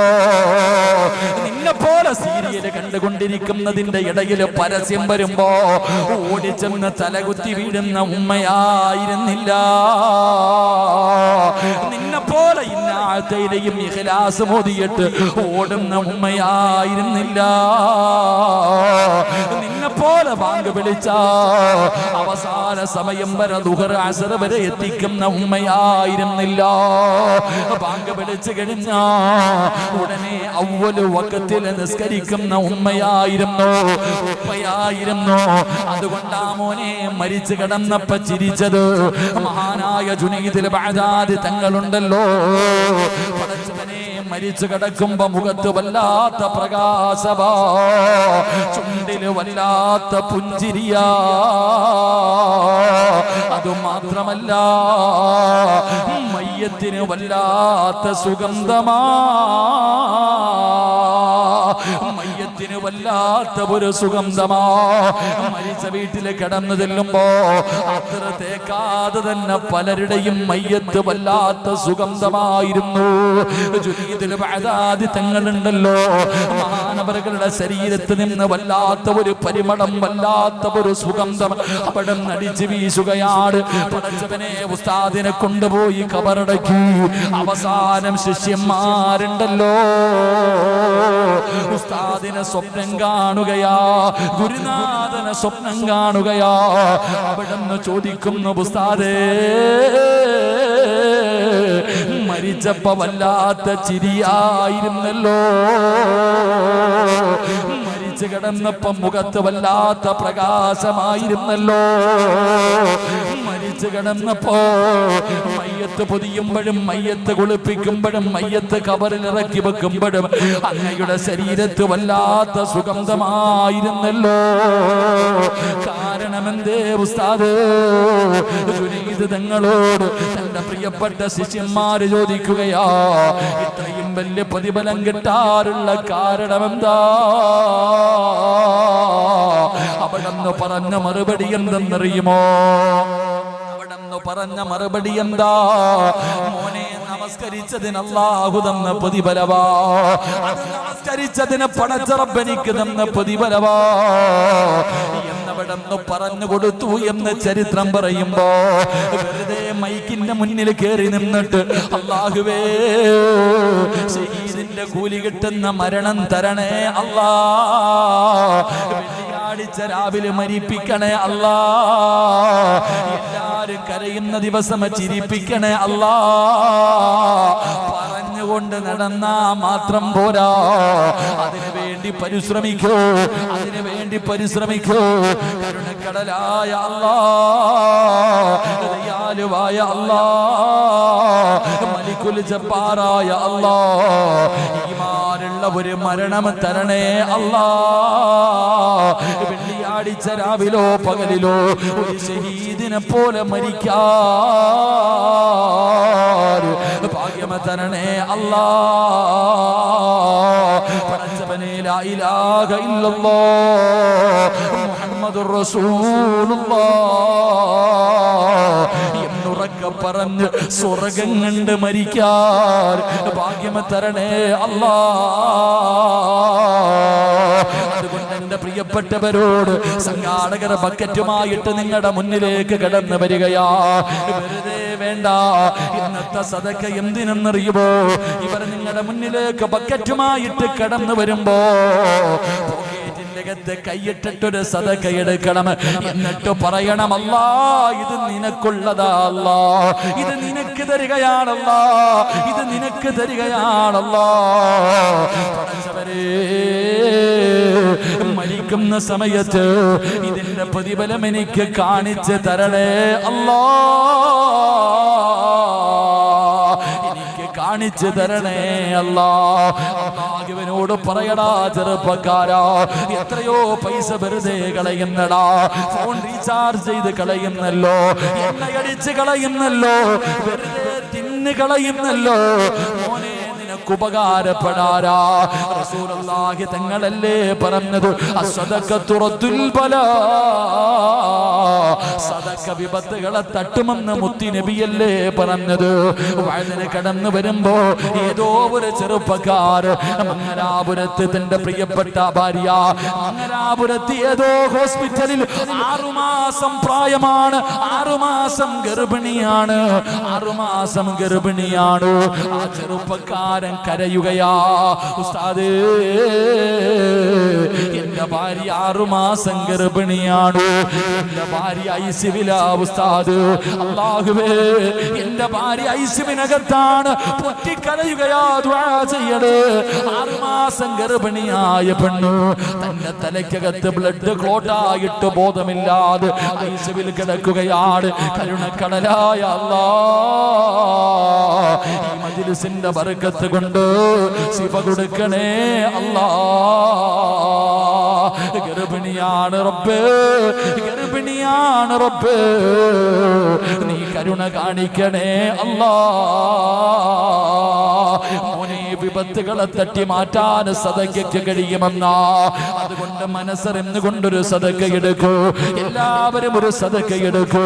പെങ്ങളെ മടിക്കല്ലേ പൊന്നുമോളെ, അല്ലാഹുവോട് പറയണം, അല്ലാഹുവേ മരിക്കുന്ന സമയത്ത് മലക്കുകൾ എനിക്ക് കാണിച്ചു തരണം. വാബുസിറൂ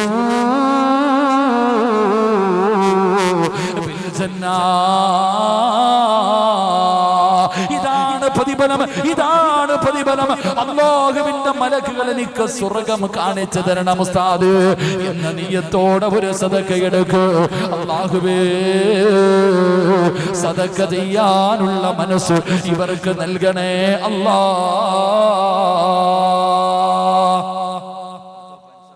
പെട്ടെന്നെടുത്തോ. അല്ലാഹുവിനോട് പറപടച്ചവനെ, ഈ കൊടുക്കുന്നതിന്റെ പ്രതിഫലം എനിക്ക് മരിക്കുമ്പോ നീ കാണിച്ചു തരണം ഇൻഷാ അല്ലാഹ്. ബിസ്മില്ലാഹിർ റഹ്മാനിർ റഹീം. അല്ലാഹു സ്വീകരിക്കുമാറാകട്ടെ. എല്ലാരും ഒന്ന് കൈയിട്ടെ, എല്ലാരും ഒന്ന് കൈയിട്. ഇട് ചങ്ങാതി, നീ ആർക്ക് വെച്ചോണ്ട് നടക്ക, നീ ആർക്ക് വെച്ചോണ്ട് നടക്ക. ഒന്ന് മുകളിലേക്ക് നോക്ക്, നോക്ക് മുകളിലേക്ക്, മുകളിലേക്ക് നോക്കാൻ. മീത്തേ നോക്ക്, എങ്ങനല്ലേ പറയാ, മേലെ നോക്ക. മീത്തേ എന്ന് പറഞ്ഞ താഴെ. അപ്പൊ മുകളിലേക്ക് നോക്ക്.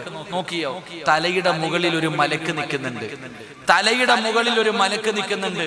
ഈ ചങ്ങാതി ബക്കറ്റുമായിട്ട് നിന്റെ മുന്നിൽ വരുമ്പോ നീ എന്തെങ്കിലും എടുത്തിട്ട ഈ മലക്ക് ദുആ ചെയ്യും, ഉള്ളതിൽ പങ്ക് കൊടുത്തവനാ അല്ലാ, നീ ബർക്കത്ത് ചെയ്യണേ എന്ന് ദുആ ചെയ്യുമെന്ന് നബി മുഹമ്മദ് മുസ്തഫ. ഇട്ടില്ലെങ്കിലോ മലക്ക് ദുആ ചെയ്യും, ഉണ്ടായിട്ട് ഇവൻ പിടിച്ചു വെച്ചു പടച്ചവനെ, ഇതുപോലെ ഇവനെയും നീ യതീംഖാനയിലാക്കിയേക്കണം. അല്ലാഹു കാത്തിരക്ഷിക്കുമാറാകട്ടെ. അപ്പൊ എന്ത് വേണം? മലക്കിന്റെ ദുആ വേണോ, മലക്കിന്റെ ശാപം വേണോ? നിങ്ങൾ തീരുമാനിക്ക്. സല്ലല്ലാഹു അലാ മുഹമ്മദ്.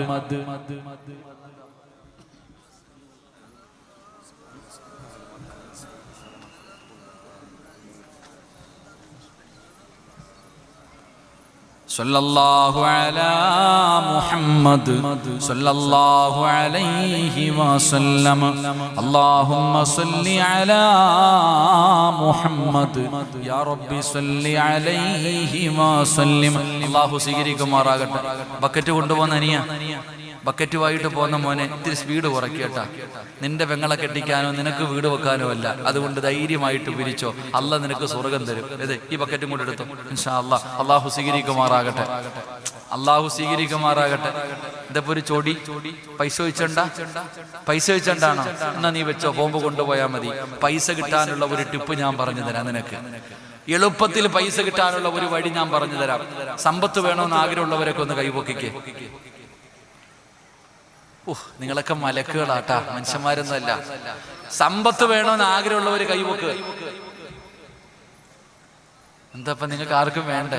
രക്ഷപ്പെട്ട അൽഹംദുലില്ലാ, നിങ്ങൾ രക്ഷപ്പെട്ടാ. നിങ്ങൾ ഹത്തീബ എവിടെത്തി? ഇങ്ങനത്തെ ഒരു ഹത്തീബനെ കിട്ടണമെങ്കിൽ പുണ്യം ചെയ്യണം. കാരണം ഈ നാട്ടുകാർക്ക് പണത്തിനോട് ആർത്തിയില്ല. അത് തന്നെ ഏറ്റവും വലിയ വിജയം. അൽഹംദുലില്ലാ, അല്ലാഹു ഈമാൻ നൽകുമാറാകട്ടെ. പൈസ വേണം, ഞാൻ വെറുതെ ചോദിച്ചല്ല, ഞാൻ പറഞ്ഞു തരാൻ വഴി. വേണോ വേണ്ടേ? വേണോ വേണ്ടേ? സമ്പത്തിൽ ബർക്കത്ത് വേണമെന്ന് ആഗ്രഹമുള്ളവര് കൈവക്ക്. ആ പൊക്കിയ കൈ കൊണ്ട് പോക്കറ്റിൽ നിന്ന് വല്ലത് എടുത്താ ബക്കറ്റ് ഇട്. ആദ്യം കിട്ടിയതിൽ നിന്ന് കൊടുക്കണില്ല, ഇനി നിനക്ക് കുറച്ചുകൂടെ വേണം. അള്ളാഹു കാത്തുരക്ഷിക്കുമാറാകട്ടെ.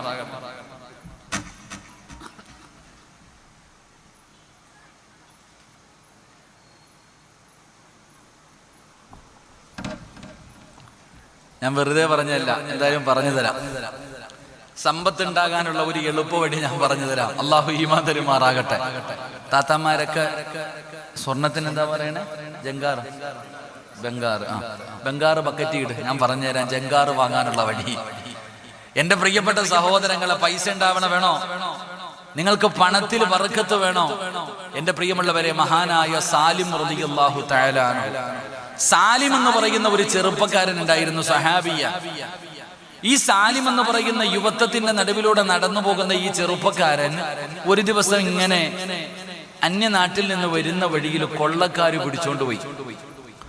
കൊള്ളക്കാര് പിടിച്ചുകൊണ്ടുപോയിട്ട് അവര് പിടിച്ചുകൊണ്ടുപോയി. വാപ്പ തന്റെ പൊന്നാര മകനെ നോക്കിയിട്ട് കാണുന്നില്ല. മഹാനായ പ്രവാചകൻ സല്ലല്ലാഹു അലൈഹി വസല്ലമ തങ്ങളുടെ മുന്നിൽ പോയിട്ട് പറഞ്ഞു, നബിയെ, എന്റെ മകൻ സാലിമിനെ കാണുന്നില്ല നബിയെ, ആകെ പ്രയാസമാ, എന്റെ മകനെ കാണുന്നില്ല. പ്രവാചകന്റെ മുന്നിൽ പോയിട്ട് പരാതി പറഞ്ഞു. ആ സമയത്ത് പ്രവാചകൻ സല്ലല്ലാഹു അലൈഹി വസല്ലമ തങ്ങൾ പറഞ്ഞു, ഇത്തഖില്ലാഹ് വഅഖ്സിറു ലാ ഹൗല വലാ ഖുവത ഇല്ലാ ബില്ലാഹ്. മഹാനായ പ്രവാചകൻ സല്ലല്ലാഹു അലൈഹി വസല്ലമ തങ്ങൾ മകനെ കാണുന്നില്ല എന്ന് പ്രവാചകന്റെ അടുക്കൽ പോയി പരാതി പറഞ്ഞ വാപ്പാനോട് പറഞ്ഞു, അള്ളാനെ പേടിച്ച് ജീവിക്ക്, അള്ളാനെ പേടിച്ച് ജീവിക്ക്. ലാ ഹൗല വലാ ഖുവത ഇല്ലാ ബില്ലാ. ഈ ദിക്ർ നിങ്ങൾ അധികമായിട്ട് പറയൂ എന്ന് നബിയിനാ റസൂലുള്ളാഹി. ഈ ദിക്ർ അധികമായിട്ട് പറയണം. ഏത് ദിക്ർ? ഒന്ന് പറഞ്ഞങ്ങായി ഉറക്കെന്ന് പറഞ്ഞേ, ലാ ഹൗല വലാ ഖുവത ഇല്ലാ ബില്ലാ. അങ്ങനെ വാപ്പ വീട്ടിൽ പോയിരുന്നിട്ട് ഈ ദിക്റൊക്കെ പറഞ്ഞുകൊണ്ട് ഇങ്ങനെ ഇരിക്കുക. ഭാര്യയും ഭർത്താവും കൂടെ നോക്കുമ്പോ മകനെ കാണുന്നില്ല.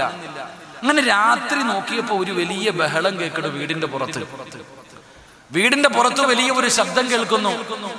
വീടിന്റെ വാതിൽ ആരോ വന്നിട്ട് ഇങ്ങനെ വിളിക്ക. രാത്രി വന്നിട്ട് വാതിലിൽ മുട്ട. അങ്ങനെ സാലിം റളിയല്ലാഹു തആല അൻഹുവിന്റെ വാപ്പ വാതിൽ തുറന്നു നോക്കിയപ്പോ സാലിം എന്ന് പറയുന്ന പൊന്നുമോൻ ചിരിച്ചുകൊണ്ട് വീടിന്റെ മുറ്റത്ത് നിൽക്കുന്നുണ്ട്. വീടിന്റെ കവാടത്തിന്റെ മുന്നിൽ ചിരിക്കുന്ന മുഖത്തോടെ നിൽക്കുന്നുണ്ട്. പാപ്പ വെളിയിലേക്ക് നോക്കിയപ്പോ 100 ഒട്ടകങ്ങള് അതിന്റെ ചുമടും ചുമന്നുകൊണ്ട് വീടിന്റെ മുമ്പിൽ നിൽക്കുക. 100 ഒട്ടകം, 100 ഒട്ടകങ്ങൾ അതിന്റെ ചുമടും തോളിൽ വെച്ചുകൊണ്ട് 100 ഒട്ടകങ്ങൾ വീടിന്റെ മുമ്പത്ത് നിൽക്കുക. വാപ്പ ചോദിച്ചെടാ സാലിം എവിടെ പോയിരുന്നു? അത് വാപ്പ കൊള്ളക്കാരെന്നെ പിടിച്ചോണ്ട് പോയിരുന്നു. നീ എങ്ങനെ വന്നടാ? ഇതെന്താ ഈ കുതിരയൊക്കെ എവിടെ നിന്ന് കിട്ടി? സാലിം എന്ന് പറയുന്ന സഹാബി പറയുന്നു, വാപ്പാ, കൊള്ളക്കാരെല്ലാവരും കൂടെ കള്ളൊക്കെ കുടിച്ച് കടന്നപ്പോഴത്തേക്ക് ഞാൻ എല്ലാത്തിനും എടുത്തിട്ട് 4 എണ്ണം പൊട്ടിച്ചിട്ട് അവിടെ കടന്നൊക്കെ എടുത്തോണ്ടെങ്കിൽ വന്നതാ.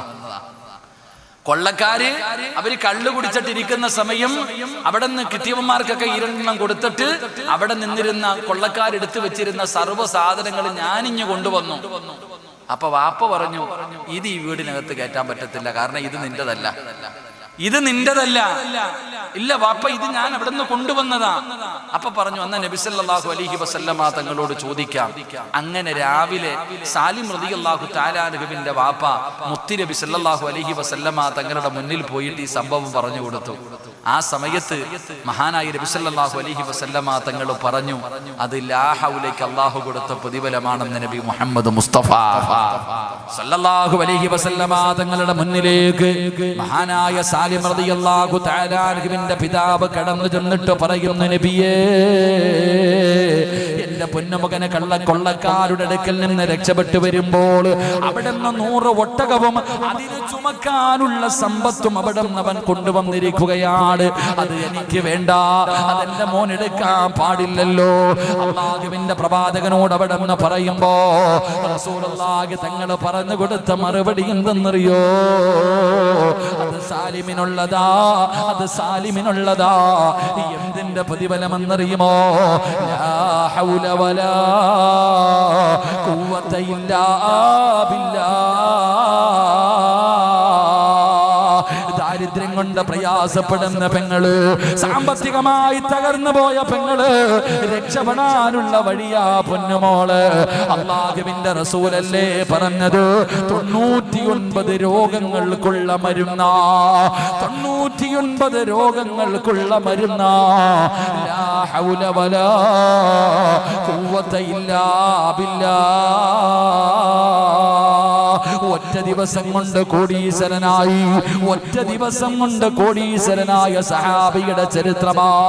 അതുകൊണ്ട് എന്റെ പ്രിയപ്പെട്ടവരോട് ഓർമ്മപ്പെടുത്തുകയാണ്, മഹാനായ ലുഖ്മാനുൽ ഹകീം റളിയല്ലാഹു തആല അൻഹു 4000 പ്രവാചകന്മാർക്ക് ഖിദ്മത്ത് ചെയ്ത ആ മഹാനാണ് പറയുന്നത്, ഞാൻ പഠിച്ച ഉപദേശങ്ങൾ 4 എണ്ണമാണ്.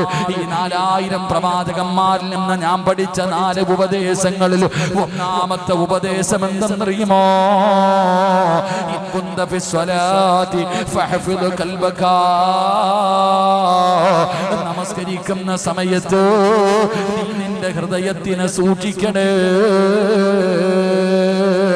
രണ്ടാമത്തെ കാര്യം എന്തെന്നറിയുമോ?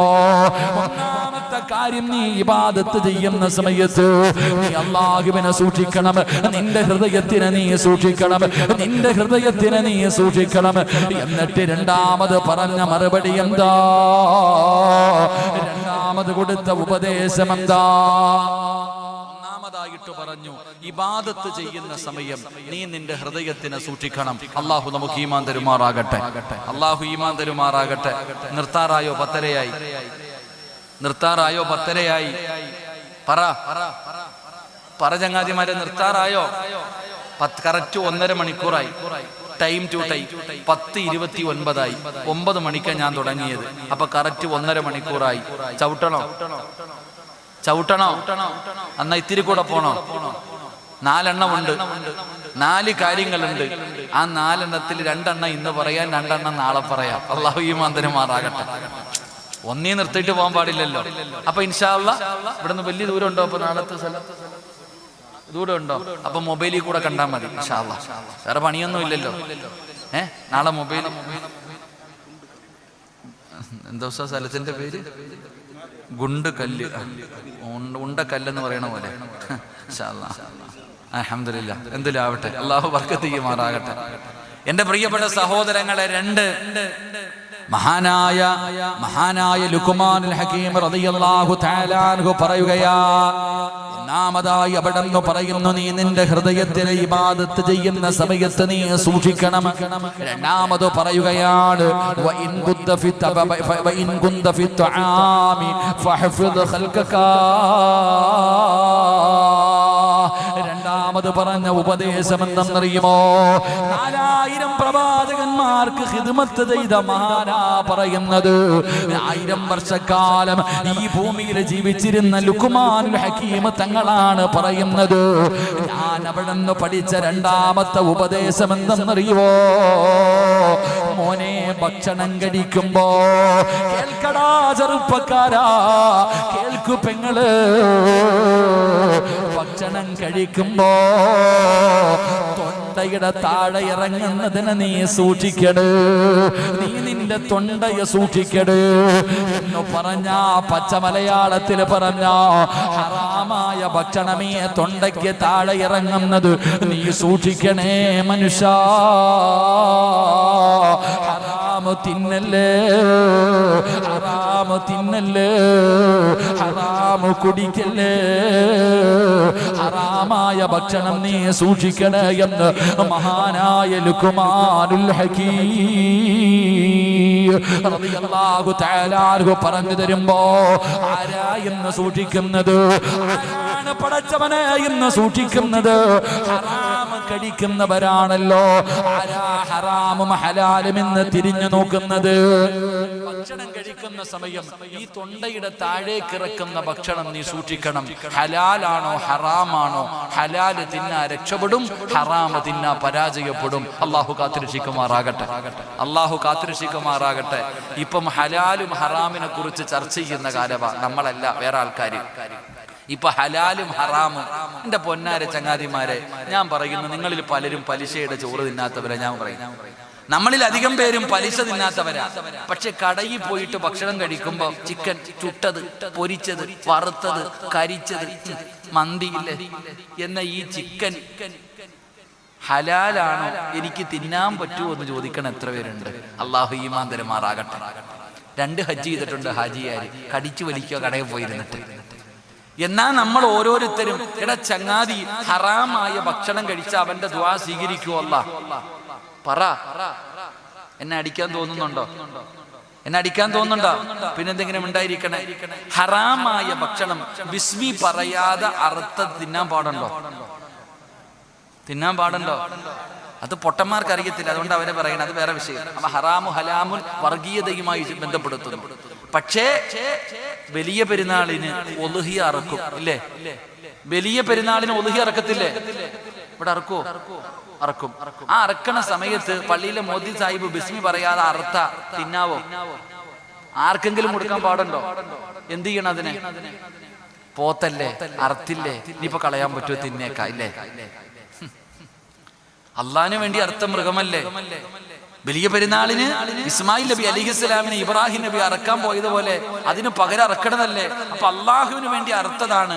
പക്ഷെ ബിസ്മി പറഞ്ഞില്ലെങ്കിൽ എന്ത് ചെയ്യണം? എന്റെ തമ്പുരാനെ എന്തെങ്കിലും ഒന്ന് പറ മനുഷ്യന്മാരെ, എന്ത് ചെയ്യണം? എന്ത് ചെയ്യണം? എടാ ഇവിടെ പള്ളിയിലിട്ടൊരു പോത്തിനെ അറക്കാല്ലേ ഇവിടെ ഇല്ലേ? മറ്റേനല്ലേ പറ്റാത്തത്? ആ പോട്ടെ. വലിയ പെരുന്നാളിൻ്റെ അന്ന് ഈ പള്ളിപ്പറമ്പിലിട്ടൊരു പോത്തിനെ അറുത്തു. പക്ഷെ അറുത്ത മനുഷ്യൻ എന്ത് ചെയ്തില്ല? ബിസ്മി പറഞ്ഞില്ല. എന്ത് ചെയ്യണം അതിനെ? എന്ത് ചെയ്യണം? മസല പറ. എന്ത് ചെയ്യണം മനുഷ്യ?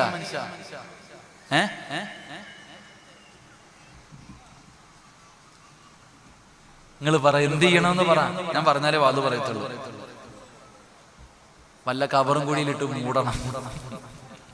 എന്ത് ചെയ്യണം? കൊണ്ട് കുഴിച്ചിടണം. ഒരൊറ്റ ഇൻസാന് കൊടുക്കാൻ പാടില്ല. ഇതാ പണ്ഡിതന്മാരിയ്ക്കണം, ചോദിച്ചു നോക്കും. ഉസ്താദന്മാരോട് ചോദിച്ചു നോക്ക്, എന്ത് ചെയ്യണം? ഒരാൾക്കും കൊടുക്കാൻ പാടില്ല. അള്ളാഹുടെ പേര് പറഞ്ഞത് അറുത്തിട്ടില്ല, കുഴിച്ചിടണം. അള്ളാഹു നമുക്ക് ഈമാൻ തരുമാറാകട്ടെ. അള്ളാഹ് ഈമാൻ തരുമാറാകട്ടെ. നമ്മളോ? ആരാ ചോദിക്കുന്നത്? ഹറാമ് 40 ദിവസം ദുആയ്ക്ക് ഇജാബത്തില്ല. ഹറാമ് കഴിച്ച 40 ദിവസം ദുആയ്ക്ക് ഇജാബത്തില്ല. ചോദിക്കാറില്ല. ഞങ്ങളൊക്കെ ചില ആൾക്കാരെങ്ങനെ കടയിൽ പോയി ഭക്ഷണം ചോദിക്കുമ്പോൾ സ്റ്റാഫിനോട് ചോദിക്കും, ഞങ്ങൾക്ക് തിന്നാൻ പറ്റുമോ? ഹലാലാണോ? ഓ ഹലാലാണെന്ന് പറഞ്ഞാൽ അവന്റെ തലയിൽ വെച്ചേക്കും. അവൻ കള്ളം പറഞ്ഞാൽ അവന്റെ തലയിൽ ഇരിക്കട്ടെ, നമുക്കെങ്കിലും രക്ഷപ്പെടാൻ പറ്റുമല്ലോ. എന്റെ പ്രിയപ്പെട്ട സഹോദരങ്ങളെ, ഹറാമ് കഴിക്കുന്നതിന് നമ്മൾ വല്ലാതെ ഭയപ്പെടണം. ഹറാമ് നിസ്സാരമല്ല. ഹറാമ് നിസ്സാരമല്ല, നിസ്സാരമായി കാണേണ്ട കാര്യമല്ല. അതിനാരും ഒരു പരിഗണന നൽകുന്നില്ല. പലിശ തിന്നുന്നവൻ മാത്രം ഹറാമ് തിന്നുന്നു. ബിസ്മി പറയാതെ അറുത്തത് തിന്നുമ്പോൾ കുഴപ്പമില്ല, എനിക്ക് നിങ്ങൾക്കും. എന്റെ പ്രിയമുള്ള സഹോദരങ്ങളെ, നിസ്സാരമായി കാണേണ്ട കാര്യമല്ല. മഹാനായ നബി മുഹമ്മദ് മുസ്തഫ സല്ലല്ലാഹു അലൈഹി വസല്ലമ തങ്ങളാണ് പറയുന്നത്, നിങ്ങൾ ഹറാമ് കഴിക്കരുത്. നിങ്ങൾ ഹറാമിന്റെ ഭക്ഷണം നിങ്ങളുടെ ആമാശയത്തിലേക്ക്, തൊണ്ടയുടെ താഴേക്ക് കടന്നു പോയാൽ പടച്ചവരെ പിന്നെ നിന്റെ ദുആയ്ക്ക് ഉത്തരമില്ലല്ലോ, നിന്റെ ഇബാദത്ത് അല്ലാഹു സ്വീകരിക്കില്ലല്ലോ. എന്റെ പ്രിയപ്പെട്ട ഉമ്മമാരോട് ഉപ്പമാരോട് മഹാനായ നബി മുഹമ്മദ് മുസ്തഫ സല്ലല്ലാഹു അലൈഹി വസല്ലമ തങ്ങൾ, അല്ലാഹുവിന്റെ പ്രവാചകൻ സല്ലല്ലാഹു അലൈഹി വസല്ലമ തങ്ങൾ നമുക്ക് പഠിപ്പിച്ചു തന്നിട്ടുണ്ടല്ലോ. മഹാനായ പ്രവാചകൻ സല്ലല്ലാഹു അലൈഹി വസല്ലമ തങ്ങൾ, അല്ലാഹുവിന്റെ റസൂൽ മസ്ജിദുൻ നബവിയിൽ നമസ്കാരം നടക്കുകയാ. അല്ലാഹുവിന്റെ പ്രവാചകൻ മസ്ജിദുൻ നബവിയിൽ നമസ്കാരം കഴിഞ്ഞു. എല്ലാ ദിവസവും സുബഹി നമസ്കാരം കഴിയുമ്പോ പള്ളിയിൽ നിന്നൊരു സഹാബി ഇറങ്ങി ഓടുകയാ. അല്ലാഹുവിന്റെ പ്രവാചകൻ സല്ലല്ലാഹു അലൈഹി വസല്ലമ തങ്ങൾ ഓരോ ദിവസവും കാണുകയാണ്. പള്ളിയിൽ നിന്ന് ഇറങ്ങി പോകുന്ന സ്വഹാബിയെ കാണുകയാണ്. അല്ലാഹുവിന്റെ റസൂൽ അവസാനം ഒരു ദിവസം പള്ളിയിൽ നിന്ന് ഇറങ്ങി പോകുമ്പോ റസൂലൊന്ന് വിളിക്കുന്നു, അബൂ ദുജാന, എന്തിനാ നീ പള്ളിയിൽ നിന്ന് ഇറങ്ങി ഓടുന്നത്? നിനക്ക് ദുആ ചെയ്യാനൊന്നുമില്ല, അല്ലാഹുവിനോട് ദുആ ചെയ്യാനൊന്നുമില്ല. നമസ്കാരം കഴിഞ്ഞാൽ ദുആയിക്ക് ഉത്തരം കിട്ടുന്ന സമയമാണല്ലോ. അബൂ ദുജാന റളിയല്ലാഹു തആല അൻഹു പറയുന്നു, നബിയേ യാ റസൂലല്ലാഹ്, അല്ലാഹുവിന്റെ പ്രവാചകരെ, എന്തിനാണ് നമസ്കാരം കഴിഞ്ഞ് പെട്ടെന്ന് ഇറങ്ങി ഓടുന്നതെന്നറിയുമോ? എന്റെ വീടിന്റെ പരിസരത്ത് അയൽവാസിയുടെ ഒരു ഈന്തപ്പന മരം നിൽക്കുന്നുണ്ട് നബിയേ. ആ ഈന്തപ്പന മരത്തിന്റെ ഒരു ഭാഗം എന്റെ വീട്ടിലേക്ക് ചാഞ്ഞു നിൽക്കുകയാ, എന്റെ വീടിന്റെ മുന്നിലേക്ക് ചാഞ്ഞു നിൽക്കുകയാ. ആ ഈന്തപ്പഴങ്ങൾ എന്റെ വീടിന്റെ മുന്നിൽ വീഴുന്ന നബിയേ. ഒരു ദിവസം ഞാൻ സുബഹി കഴിഞ്ഞിട്ട് പള്ളിയിലിരുന്ന് നിസ്കാരം കഴിഞ്ഞ് ഖുർആനും ദിക്റുമെല്ലാം ഓതിയിട്ട് ഞാൻ എന്റെ വീട്ടിലേക്ക് കടന്നു ചെന്നപ്പോ എന്റെ വീടിന്റെ അവസ്ഥ ഞങ്ങൾക്കറിയുമല്ലോ. ഞങ്ങൾ പാവപ്പെട്ടവരാണ്, കഴിക്കാൻ ഭക്ഷണമില്ലാത്തവരാണ്. എന്റെ പൊന്നാര മക്കള് വീടിന്റെ വെളിയിൽ കിടക്കുന്ന ഈത്തപ്പഴം അറിയാതെ എടുത്ത് കഴിച്ചു നബിയേ. എന്റെ മക്കൾക്ക് അറിയാതെ കഴിച്ചു പോയതാ. അത് ഹറാമാണല്ലോ. ഹറാമായ ഭക്ഷണം ഉള്ളിൽ ചെന്നാൽ പിന്നെ ദുആയിക്ക് ഉത്തരമില്ലല്ലോ, ഇബാദത്തുകൾ അല്ലാഹു സ്വീകരിക്കില്ലല്ലോ. അതുകൊണ്ട് യാ റസൂലല്ലാഹ്, എന്തിനാണ് സുബഹി നമസ്കാരം കഴിഞ്ഞ ഉടനെ ഞാൻ എഴുന്നേറ്റ് ഓടുന്നത് എന്തിനെന്നറിയുമോ? എന്റെ മക്കൾ ഉണരുന്നതിന് മുമ്പേ വീട്ടിൽ ചെല്ലാൻ, എന്റെ മക്കളെ ഉറക്കത്തിൽ നിന്ന് എഴുന്നേൽക്കുന്നതിന് മുമ്പ് എന്റെ വീട്ടിൽ ചെന്നിട്ട് വീടിന്റെ മുറ്റത്ത് കിടക്കുന്ന ഈത്തപ്പഴങ്ങൾ മുഴുവനും ഞാൻ അവിടെ നിന്ന് പറക്കിയെടുക്കുകയാണ്. എന്നിട്ട് അയൽവാസിയുടെ വീട്ടിൽ കൊണ്ടുകൊടുക്കും, അയൽവാസിയുടെ പറമ്പിലേക്ക് എടുത്തിടും.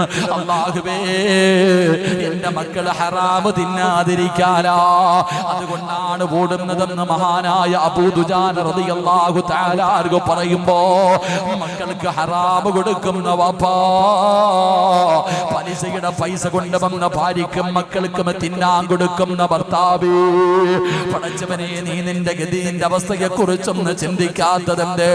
പലിശയ്ക്ക് കച്ചവടം നടത്തുന്നവരുണ്ട്, ലോട്ടറി എടുത്ത് പെട്ടെന്ന് പണക്കാരാകുന്നവരുണ്ട്, ഹറാമായ വഴിയിലൂടെ പൈസ സമ്പാദിക്കുന്നവരുണ്ട്. എങ്കിൽ അബൂ ദുജാന എന്ന പാവപ്പെട്ട പട്ടിണി കിടക്കുന്ന ദരിദ്രനായ സ്വഹാബിയുണ്ടല്ലോ, തന്റെ അയൽവാസികളുടെ പറമ്പിൽ നിൽക്കുന്ന ഈത്തപ്പഴ മരത്തിൽ നിന്ന് തന്റെ വീട്ടിന്റെ മുറ്റത്തേക്ക് വീഴുന്ന ഈത്തപ്പഴം തന്റെ ചെറിയ മക്കൾ അറിയാതെ എടുത്ത് കഴിച്ചതിന്റെ പേരില് മക്കൾ ഉണരുന്നതിന് മുമ്പേ ചെന്ന് പറക്കിയിട്ട് അതാ അയൽവാസിയുടെ പറമ്പിലേക്ക് കൊണ്ടിട്ട് കൊടുക്കുകയാണ്. അതിനാണ് പോകുന്നതെന്ന് പ്രവാചകനോട് പറയുമ്പോ അല്ലാഹുവിന്റെ റസൂൽ വിളിക്കുന്ന സ്വഹാബാ, അബൂ ദുജാനയുടെ അയൽവാസിയാരാ, ഒന്ന് വിളിച്ചു കൊണ്ടുവരുവോ? അല്ലാഹുവിന്റെ പ്രവാചകൻ അവിടുന്ന് സ്വഹാബികളോട് പറയുമ്പോ അബൂ ദുജാന റളിയല്ലാഹു തആല അൻഹുവിന്റെ അയൽവാസിയായ മനുഷ്യർ ലോകത്തിന്റെ നേതാവിന്റെ മുന്നിലേക്ക് കൊണ്ടുവരികയാണ്, അല്ലാഹുവിന്റെ പ്രവാചകന്റെ മുന്നിലേക്ക് കൊണ്ടുവരികയാണ്. റസൂലുള്ളാഹി ചോദിക്കുകയാ, മനുഷ്യ, അബൂ ദുജാനയുടെ വീടിന്റെ സൈഡിൽ നിൽക്കുന്ന ഈത്തപ്പഴ മരമുണ്ടല്ലോ, അത് അബൂ ദുജാനയ്ക്ക് കൊടുക്കുവോ? സ്വർഗത്തില് 10 മരം ഞാൻ തരാ. അല്ലാഹുവിന്റെ റസൂൽ അവിടെന്ന് പറയുകയാണ്, ആ ഒരു ഈത്തപ്പഴ മരം എനിക്ക് നൽകിയാൽ സ്വർഗത്തിൽ ഞാൻ നിനക്ക് 10 ഈത്തപ്പഴ മരം ഞാൻ വാങ്ങിത്തരാ. സുബ്ഹാനല്ലാഹ്, അവനൊരു മുനാഫിക്കാ. അബൂ ദുജാനയുടെ അയൽവാസി ഒരു മുനാഫിക്കായിരുന്നു. അവൻ പറഞ്ഞ മറുപടി എന്തെന്നറിയോ? നബിയേ, ഈത്തപ്പഴം മരം വിൽക്കാൻ ഞാൻ തയ്യാറാ, ഈത്തപ്പഴം മരം വിൽക്കാൻ ഞാൻ തയ്യാറാ. പക്ഷേ സ്വർഗത്തിൽ എനിക്ക് 10 മരം കിട്ടിയിട്ട് കാര്യമില്ല, എനിക്കിവിടെ തന്നെ വേണം. എനിക്ക് സ്വർഗത്തിൽ 10 മരം കിട്ടിയിട്ട് കാര്യമില്ല, രൊക്കം എനിക്ക് വേണം. ഇവിടെ 10 മരം നൽകിയാ ഞാൻ ആ ഒരു മരം നൽകാ. അല്ലാഹുവേ, സ്വഹാബികൾ മുഴുവനും അത്ഭുതപ്പെട്ടു പോവുകയാണ്. അല്ലാഹുവിന്റെ റസൂലിന്റെ മുന്നിൽ അവൻ പറയുമ്പോ മഹാനായ സയ്യിദുനാ അബൂബക്കർ സിദ്ദീഖ് സിദ്ദീഖ് റളിയല്ലാഹു തആല അൻഹു അല്ലാഹുവിന്റെ റസൂലിനോട് ചോദിക്കുന്നു, നബിയേ യാ റസൂലല്ലാഹ്, അല്ലാഹുവിന്റെ പ്രവാചകരെ എനിക്ക് തരുവോ നബിയേ? ആ സ്വർഗത്തിലെ 10 മരം ഈ പാവപ്പെട്ട അബൂബക്കറിന് തരുമോ? ഇവന് കൊടുക്കാനുള്ളത് ഞാൻ കൊടുക്കാ യാ റസൂലല്ലാഹ്. അല്ലാഹുവിന്റെ റസൂൽ അവിടുന്ന് പുഞ്ചിരിക്കുമ്പോ അബൂ ദുജാനയുടെ അയൽവാസിയായ മുനാഫിക്കായ മനുഷ്യന്റെ കയ്യിൽ പിടിച്ചിട്ട് മഹാനായ അബൂബക്കർ സിദ്ദീഖ് റളിയല്ലാഹു തആല അൻഹു തന്റെ ഈന്തപ്പന തോട്ടത്തിലേക്ക് കൊണ്ടുപോയി നിർത്തിയിട്ട് അവിടുന്ന് പറയുകയാ, ഏതാടാ നിനക്ക് വേണ്ടത്?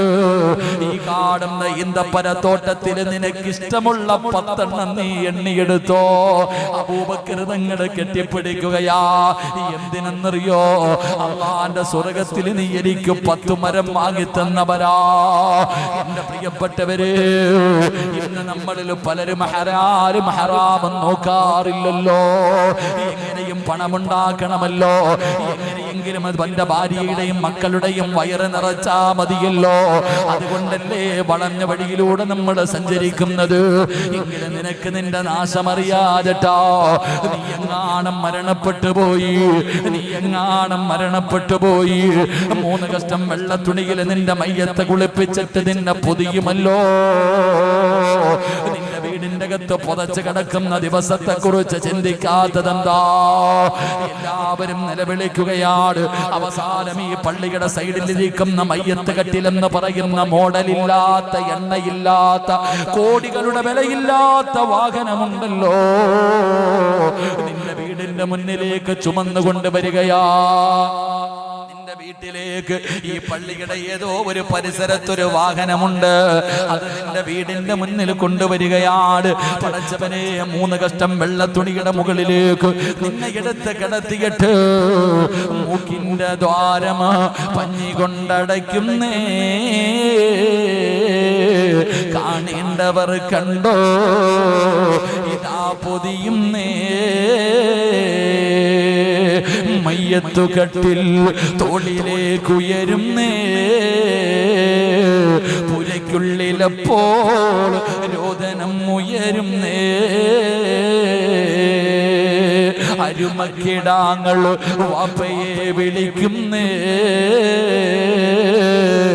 അതിനുത്തരം നൽകാതെ നീ കിടക്കുന്നേ. എല്ലാവരും കൂടെ ആ മയ്യത്ത് കട്ടിലെടുത്ത് വെച്ചിട്ട് നിന്നെ ചുമന്നുകൊണ്ട് വരികയാണ്. പള്ളിയിൽ കൊണ്ടുവന്ന് നമസ്കാരം കഴിഞ്ഞു. ഒരുക്കിയിട്ടിരിക്കുന്ന പള്ളിപ്പറമ്പില് 6 അടി മണ്ണെന്ന് പറയുന്ന കബറുണ്ടല്ലോ. ആ കബറിന്റെ അകത്തേക്ക് നിന്റെ മയ്യത്തിറക്കി വെച്ചു. എന്നിട്ട് എല്ലാവരും മിൻഹാ ഖലഖിനാകും വഫീഹാ നുഈദുകും വമിൻഹാ നുഖ്രിജുകും താറത്തൻ നുഖ്റാ എന്ന് പിടിമണ്ണ് വാരിയെറിഞ്ഞു. അവസാനം 2 ചെടികളും നട്ട് പള്ളിയിലെ മുഅദ്ദിന് 3 പ്രാവശ്യം വെള്ളമൊഴിച്ചു. മഅസ്സലാമാ എന്ന് പറഞ്ഞുകൊണ്ട് എല്ലാവരും പള്ളിപ്പറമ്പിൽ നിന്ന് ഇറങ്ങി പോകുമ്പോ, അല്ലാഹുവേ, 10 വയസ്സുള്ള 12 വയസ്സുള്ള 15 വയസ്സുള്ള പൊന്നാര മകനുണ്ടല്ലോ, വാപ്പ മരിച്ചു പോയല്ലോ. വാപ്പാരെ കബറിന്റെ അകത്ത് ഇറക്കി വെച്ചിട്ട് ആ കബറിന്റെ ചാരത്ത് നിന്നിട്ടവൻ കരയുകയാ.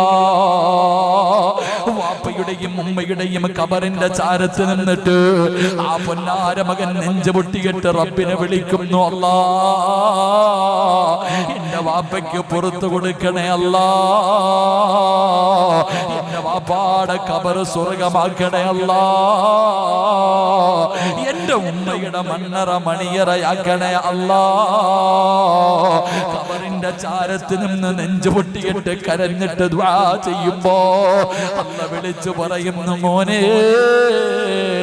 നിന്റെ ദുആ സ്വീകരിക്കില്ലടാ. മോനെ, നീ ചെറിയവനാണെങ്കിലും നിന്റെ ദുആ സ്വീകരിക്കില്ല. കാരണം നീ ധരിച്ചിരിക്കുന്നത് ഹറാമാ, നിന്റെ ശരീരത്തിലൂടെ ഓടുന്ന രക്തം ഹറാമാ, നീ തിന്നതും കുടിച്ചതും ഹറാമാ. ഹറാമ് തിന്നവന്റെ ദുആയ്ക്ക് ഉത്തരമില്ലല്ലോ. പെട്ടെന്ന് പണക്കാരനാകാ, വളഞ്ഞ വഴിയിലൂടെ പണമുണ്ടാക്കുന്ന വാപ്പാ, അവസാന പള്ളിപ്പറമ്പിന്റെ മണ്ണിനകത്ത് കിടക്കുന്ന സമയത്ത് നിന്റെ പൊന്നാര മക്കള് പോലും ദുആ ചെയ്താ നിനക്ക് ആ ദുആ കൊണ്ട് പ്രയോജനമുണ്ടാകില്ല എന്ന് പറഞ്ഞു തന്നത് മുത്തുനബിയല്ലേ. അതുകൊണ്ട് എന്റെ പ്രിയപ്പെട്ടവരോട് ഓർമ്മപ്പെടുത്തുകയാ, എന്റെ പ്രിയപ്പെട്ടവരെ, ഹറാമിന്റെ പണവുമായി വീടിന്റെ അകത്ത് കേറല്ലേ, ഹറാമ് കഴിക്കല്ലോ, ഹറാമ് മക്കൾക്ക് കൊടുക്കല്ലോ, ഹറാമ് ഭാര്യയെ കൊണ്ട് തീറ്റിപ്പിക്കല്ലോ. എന്റെ സ്നേഹനിധികളായ ബാധകൾക്കാര് കടന്നു വന്ന ഈ നാട്ടിലുള്ള എന്റെ പ്രിയപ്പെട്ട ഉമ്മമാര്, പെങ്ങന്മാരെ, നിങ്ങളോട് സ്നേഹം കൊണ്ട് പറയുകയാ, അല്ലാഹുവിന്റെ റസൂൽ അവിടെന്ന് പറയുകയാ, റോഡിലൂടെ വഴിയിലൂടെ നടന്നു പോകുന്ന ഒരു പെണ്ണിനെ കാണിച്ചിട്ട് ലോകത്തിന്റെ നേതാവ് പറഞ്ഞു കൊടുക്കുന്നു, ആ പോകുന്ന പെണ്ണ് സ്വർഗത്തിലാ. പറയുന്നത് ലോകത്തിന്റെ നേതാവാണ്, അല്ലാഹുവിന്റെ പ്രവാചകനാണ് കാണിച്ചു കൊടുക്കുന്നത് സ്വർഗത്തിന്റെ അവകാശിയായ പെണ്ണിനെ കാണണോ. ആ പോകുന്ന പാവപ്പെട്ടവടെ സ്വർഗത്തിന്റെ അവകാശിയാ. അല്ലാഹുവിന്റെ റസൂൽ ആരെയാ കാണിച്ചു കൊടുത്തത്? ആയിഷാനയല്ല, ഖദീജയല്ല, ഫാത്തിമാനയല്ല, പിന്നെ ആരെയാ? പൊന്നുമോളെ, ഒരു വിറക് വെട്ടുകാരന്റെ ഭാര്യ, വിറക് വെട്ടിയിട്ട് ജീവിക്കുന്ന ഒരു പാവപ്പെട്ടവന്റെ ഭാര്യയെ കാണിച്ചിട്ട് ലോകത്തിന്റെ നേതാവ് കാണിച്ചു കൊടുക്കുന്ന സ്വർഗത്തിന്റെ അവകാശിയാ. പെണ്ണുങ്ങൾക്ക് അത്ഭുതമായി, ഇവളെന്ത് നന്മയാ ചെയ്യുന്നത്? റസൂലുള്ളാഹിയല്ലേ പറഞ്ഞത്. സഹാബി വനിതകളായ പെണ്ണുങ്ങൾ മുഴുവനും ആ പെണ്ണിന്റെ ചാരത്തേക്ക് ഓടിച്ചെന്നു. എന്നിട്ട് അവിടെ നിന്ന് പറയുന്നു, മുത്തുനബി പറഞ്ഞു, നീ സ്വർഗത്തിലാണെന്ന്. നീ എന്ത് സൽക്കർമ്മമാ ചെയ്യുന്നത്? നീ എന്തെങ്കിലും പ്രത്യേകമായിട്ട് ചെയ്യാറുണ്ടോ? ആ പെണ്ണ് പറഞ്ഞു, നമസ്കാരം കുറവാ, ദിക്റുകൾ കുറവാ, ഒരുപാട് സൽക്കർമ്മമൊന്നും എന്റെ ജീവിതത്തിലില്ല. പിന്നെ ഞാൻ ഒരേ ഒരു കാര്യം ചെയ്യാറുണ്ട്, എല്ലാ ദിവസവും ഞാൻ പ്രത്യേകമായിട്ട് ഒരേ ഒരു കാര്യം ചെയ്യും. എന്തേ കാര്യമെന്നറിയോ? രാവിലെ വിറക് വെട്ടുന്നതിന് വേണ്ടി ജോലിക്ക് പോകാ, തന്റെ പ്രിയപ്പെട്ട ഭർത്താവ് വീടിന്റെ വെളിയിലിറങ്ങുമ്പോ ഈ പെണ്ണ് ഭർത്താവിന്റെ കയ്യിൽ പിടിക്കുകയാ. ടാറ്റ കൊടുക്കാറല്ല, ചുംബനം കൊടുക്കാറല്ല, രാവിലെ ജോലിക്ക് വേണ്ടി ഇറങ്ങി പോകുന്ന പ്രിയപ്പെട്ട ഭർത്താവിന്റെ കയ്യിൽ പിടിച്ചിട്ട് ആ സ്വാലികത്തായ പെണ്ണ് പറയുന്ന വാക്കെന്തെന്നറിയോ? ഹറാമിന്റെ ഭക്ഷണം കൊണ്ടുവരല്ലേ, ഹറാമിന്റെ പണം കൊണ്ടുവരല്ലേ, പട്ടിണി കിടക്കാൻ തയ്യാറാ, പച്ചവെള്ളം കുടിച്ച് കിടക്കാൻ തയ്യാറാ, ഹറാമിന്റെ ഭക്ഷണം എനിക്കും എന്റെ മക്കൾക്കും തിന്നാൻ തരരുത് എന്ന് തന്റെ ഭർത്താവിന്റെ കയ്യിൽ പിടിച്ചിട്ട് ഓർമ്മപ്പെടുത്തുന്ന പെണ്ണാ. അവൾക്ക് ആ പെങ്ങളെ സ്വർഗമുള്ളത്. അല്ലാതെ യവനെ കൊന്നിട്ടാണെങ്കിലും, പലിശക്കെടുത്തിട്ടാണെങ്കിലും, ലോൺ എടുത്തിട്ടാണെങ്കിലും, പണയം വെച്ചിട്ടാണെങ്കിലും, പിടിച്ചു പറിച്ചിട്ടാണെങ്കിലും എനിക്കും എന്റെ മക്കൾക്കും തിന്നാൻ തരണമെന്ന് പറയുന്ന പെണ്ണിന് നരകവാ. അങ്ങനെ ഒരു പെണ്ണാകാ നീ പാടില്ല, അങ്ങനെ ഒരു വിഭാഗത്തിൽ വരാ പാടില്ല.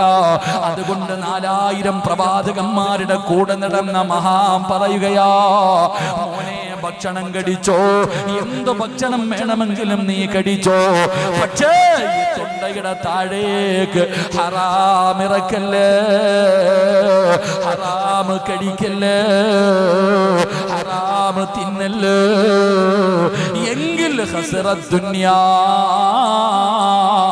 വല്ലാഹിറ, നിന്റെ ദുനിയാവും ആഖിറവും നഷ്ടപ്പെടുകയാ. സർവ്വതും പോയി വാപ്പാ. പള്ളിയിൽ 5 നേരം നിസ്കരിക്കുന്ന പിതാവിന്റെ പോക്കറ്റിന്റെ അകത്ത് തെളിഞ്ഞിരിക്കുന്നത് 2000ന്റെ നോട്ടല്ല. എനിക്കറിയില്ല. ഞങ്ങളുടെ നാട്ടിലൊക്കെ പള്ളിയിൽ ഒന്നാമത്തെ സഫിൽ കാണും. ഒന്നാമത്തെ സഫിൽ നമസ്കാരം കഴിഞ്ഞിട്ട് ഇമാമ് തിരിഞ്ഞിരുന്നിട്ട് ഇങ്ങനെ ദുആ ചെയ്യുമ്പോ കാണാം ലോട്ടറി ഇങ്ങനെ തെളിഞ്ഞിരിക്കുക പോക്കറ്റിൽ. അള്ളാഹു ഈമാൻ തരുമാറാകട്ടെ. ഇവിടെ ഉണ്ടോ സാധനം? അള്ളാഹു കാത്തുരക്ഷിക്കട്ടെ. വേറെ എന്തെങ്കിലും കാണും? അതില്ലെങ്കിൽ വേറെ ലോട്ടറി ഇല്ല ഈ നാട്ടിൽ. അടച്ചനെ, ഞങ്ങളുടെ നാട്ടിലൊക്കെ കോടിയാ. എത്ര ഓണബമ്പർ എത്ര ആയിരുന്നു ഷാരിയണ്ണ പ്രാവശ്യത്തിൽ? കോടി, 1 കോടി രൂപ. ഞാൻ ഇങ്ങനെ ചിന്തിക്കാറുണ്ട്, പലപ്പോഴും എൻ്റെ അടുത്ത് വന്ന് ചോദിച്ചിട്ടുണ്ട് ലോട്ടറി വേണമെന്ന്. ഈ കോലത്തിൽ ഇരിക്കുമ്പോഴും വന്നിട്ടേക്കും വേണമെന്ന്. ഞാൻ പറയുന്ന മറുപടി സൂക്ഷിക്കാൻ വയ്യാത്തോണ്ട്. ഈ പൈസ എല്ലാം കൂടെ 1 കോടി രൂപ അടിച്ചാൽ ഞാൻ എന്ത് ചെയ്യില്ലേ? അള്ളാഹു കാത്തുരക്ഷിക്കുമാറാകട്ടെ. അപ്പോഴും ചിലരൊക്കെ ചോദിക്കും, ഒന്ന് എടുത്തു നോക്കണം സിറാജ, ചിലപ്പോൾ നിനക്ക് വല്ല ഭാഗ്യം ഉണ്ടെങ്കിലോ, അങ്ങനെ പറയാറുണ്ട്. പക്ഷെ എടുത്തു കഴിഞ്ഞാൽ മസല മാറും. അള്ളാഹു കാത്തുരക്ഷിക്കുമാറാ. ലോട്ടറി എടുക്കാൻ പാടില്ല, പക്ഷെ എടുത്തിട്ട് അടിച്ചു കഴിഞ്ഞാൽ മസല മാറും, ഇല്ലേ? അപ്പൊ എന്താ മറുപടി പറയാ? ലോട്ടറി എടുക്കാൻ പാടില്ല, ഹറാമാ, പക്ഷെ എടുത്തു എന്ന് സങ്കല്പിക്കാം. അപ്പൊ 1 കോടി രൂപ അടിച്ചു. അപ്പൊ എന്നോട് ചോദിച്ചാൽ പറയും, അടിച്ചില്ല, ഇനിയിപ്പോ 1 കോടി രൂപ കളയാൻ പറ്റുമോ? പാവം കൊടുക്കാം. അള്ളാഹു കാത്തുരക്ഷിക്കുമാറാകട്ടെ. അതുകൊണ്ട് എൻ്റെ പ്രിയപ്പെട്ടവരോട് പറയുകയാ, ഈ തൊണ്ടയ്ക്ക് താഴെ നീ എന്തിറക്കുമ്പോഴും 1 മിനിറ്റ് നീ ചിന്തിക്കണം. അതെന്തുമാകട്ടെ. മഹാനായ സയ്യിദുനാ അബൂബക്കർ സിദ്ദീഖ് റളിയല്ലാഹു തആല അൻഹു ഒരൽപ്പം പാല് കുടിച്ചതിന്റെ പേരിൽ വായിക്കകത്ത് കൈ കുത്തി ഇറക്കിയിട്ട് ഛർദിക്കുക. പടച്ചവനെ, ബ്ലഡ് വരുന്ന വായിലൂടെ, ബ്ലഡ് വരിക. ആ രീതിയിൽ പോലും കൈയിട്ടിട്ട് ഛർദിച്ച് എന്തിനാ? ഹറാം അകത്തു പോയതിന്റെ പേരിൽ. എൻ്റെ പ്രിയപ്പെട്ട സഹോദരങ്ങളെ, നമ്മൾ സൂക്ഷിക്കാറില്ല. പല മാതാപിതാക്കളും പറയുന്നു, ഉസ്താദെ മക്കള് പറഞ്ഞാൽ അനുസരിക്കണില്ല. എങ്ങനെ അനുസരിക്കാനാ വാപ്പ? എങ്ങനെ അനുസരിക്കാനാ? ഹറാമല്ലേ മക്കൾക്ക് കൊടുക്കുന്നത്? മക്കൾ ഇട്ടിരിക്കണ വസ്ത്രം പോലും ഹറാമിന്റെ പൈസ കൊടുത്ത് വാങ്ങിയത്. ഹറാമിന്റെ പൈസ കൊടുത്ത് വാങ്ങിച്ച ഭക്ഷണമാ മക്കൾ കഴിക്കുന്നത്. രക്തം പോലും ഹറാമ്. പിന്നെ എങ്ങനാ? അള്ളാഹു നമ്മുടെ മക്കളെ സ്വാലിഹീങ്ങളാക്കി തരുമാറാകട്ടെ. അതുകൊണ്ട് എൻ്റെ പ്രിയപ്പെട്ട ഉമ്മ പെങ്ങന്മാരോട് പറയുന്നു, അൽഹംദുലില്ലാ, അള്ളാഹുവിന്റെ പള്ളിയുടെ കീഴിൽ ഇവിടെ ഒരു സ്കൂള് തുടങ്ങുകയാ. LKG UKG 1ാം ക്ലാസ് സ്റ്റാർട്ടിങ്. അൽഹംദുലില്ലാ. ചെറുപ്പത്തിലെ ഒരു ഉദാഹരണം ഞാൻ ചോദിക്കാം. ഉസ്താദിന്റെ അടുക്ക വന്നിട്ട് പറയും, ഉസ്താദെ എൻ്റെ മോൻ നന്നാവുന്നില്ല, ഉസ്താദെ ദുആ ചെയ്യാൻ. എപ്പോ? 15ാമത്തെ വയസ്സിൽ. പൊന്നാര ചങ്ങാതി ഒരു വാഴ വെച്ചു. ഇവിടെ ഞാനൊരു വാഴ വെച്ചു. ഈ വാഴ വളർന്നു, കൊലച്ചു, അങ്ങനല്ലേ പറയാ? പഴമായി. പഴമായപ്പോ പഴം ഇങ്ങനെ ഉണങ്ങിയിരിക്കുക. നല്ല പഴമായില്ല, പഴം ഇങ്ങനെ ഉണങ്ങിയിരിക്കുക. ഞാൻ അപ്പൊ പോയിട്ട് 1 ചാക്ക് വളം വാങ്ങിച്ചിട്ട് അതിന്റെ ചോട്ടി കൊണ്ടിട്ടിട്ട് കാര്യമുണ്ടോ? ഉണ്ടോ? പറ മനുഷ്യന്മാരുണ്ടോ? എന്താ ഇല്ലാത്ത? വാഴയ്ക്ക് വളമല്ലേ വേണ്ടത്? വാഴ കൊലച്ചു നിൽക്കുമ്പോ 1 ചാക്ക് വളം കൊണ്ടുവന്ന് അതിന്റെ ചുവട്ടിയിട്ടിട്ട് രാവിലെയും വൈകിട്ടും ടാങ്ക് ഇട്ട് വെള്ളം അടിക്കുക, കാര്യമുണ്ടോ? പോയി ഫായിദാനയ്യേ. എപ്പോ എന്ത് ചെയ്യണമായിരുന്നു? എന്ത് ചെയ്യണമായിരുന്നു? പറ, ഞാൻ എന്താ ചെയ്യേണ്ടത്? പറ, ഞാൻ എന്ത് ചെയ്യണമായിരുന്നു? ആദ്യം ഞാൻ ചിന്തിക്കണം, ഈ കിടക്കണ പൊട്ടത്തറയ്ക്കകത്ത് വാഴ വെച്ചാൽ കിളിക്കുമെന്ന് ആദ്യം ചിന്തിക്കണ്ട. ഈ കാണുന്ന ഈ സ്ഥലത്ത് ഞാനൊരു വാഴ വെച്ചാൽ ആ വാഴ കിളിക്കുമോ എന്ന് ആദ്യം ഞാൻ നോക്കണമായിരുന്നു. അപ്പൊ കിളിക്കും. അൽഹംദുലില്ലാ, ഒരു നല്ല തൈ കൊണ്ടുവന്നു. ഏത് വെക്കണം? നല്ലത് പോകണം. ഏതെങ്കിലും ഏത്തപ്പഴം വേണോ, അല്ലെങ്കിൽ ചുമന്ന പഴം വേണോ, കറുത്ത പഴം വേണോ? നല്ല പഴമൊക്കെ ഉണ്ട്. അപ്പൊ നല്ലൊരു കാ മേടിച്ചു കൊണ്ടുവന്ന് ഇവിടെ വെച്ചു, വളവൊക്കെ ഇട്ടു, വെള്ളം ഒഴിച്ചു, രാവും പകലും നോക്കി നോക്കി നോക്കി എല്ലാം ചെയ്തു. അൽഹംദുലില്ലാ, വളർന്നു വന്നു, നല്ല ഒരു കൊല കിട്ടും. ഞാൻ പറഞ്ഞത് എന്താ എന്ന് നിങ്ങൾക്ക് ചിലപ്പോൾ മനസ്സിലാക്കിയിട്ടുണ്ടാവും.